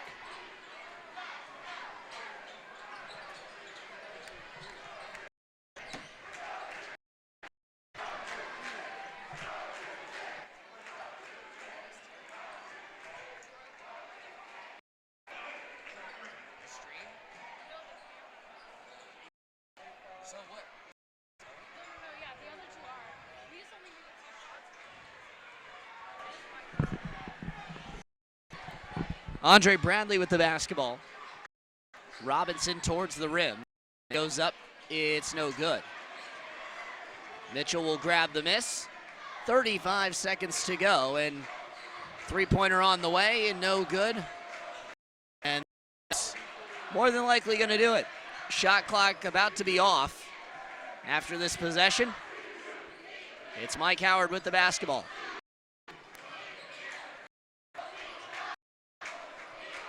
It to Karapis. Jumper from the elbow, no good. And Capital will be this. Clock ticking down, and that is it. The Crusaders head home victorious and defeat the Otterbein Cardinals 70-40 in this ball game. And a rough ball game for Otterbein here tonight. Yeah, it was a tale of two halves. First half set us up nicely for what looked like was going to be a really entertaining second, especially with sections on hand. The football recruits coming in for both teams, and it wasn't the second half. Otterbein was outscored to 19. It was been close, and it doesn't get easier. They go to play Marietta, but certainly a lot of basketball left to be played for these Cardinals. And for Coach Euler, who has stretched from 4 last year to 7, but skid continues. All right, well, that'll do it, but we'll get you here quickly. Austin Schreck scored 20 points tonight, 9 floor in this ball game with 9 rebounds. Brian McKenzie also with 20 for the Otterbein Cardinals. He was 8 of 14 from the floor in the ball game. Points, Tyler Jamison, those are your double-digit scores in the contest tonight. Capital ends up shooting 50% floor, a tremendous performance for Capital from the floor. One of the teams that is the best in the conference in field goal percentage, and they showed why tonight, shooting even better than their average of 48%. Otterbein shoots 32. Big number, 6 of 25 from beyond the arc, just 24% in that regard, and 45% from the free throw this ball game. Turnovers, both teams kept them low. 4 turnovers for the Otterbein Cardinals. In the rebound battle, Otterbein completely dominated, 42-28. The Crusaders with 42 rebounds, Otterbein with just 28 in the ball game. All right, well, that'll do it for our broadcast of Otterbein. Well, we thank you for tuning in to our broadcast here on Otterbein TV. For Hayden Heilshorn and our entire crew, I'm Elijah. So long. Have an excellent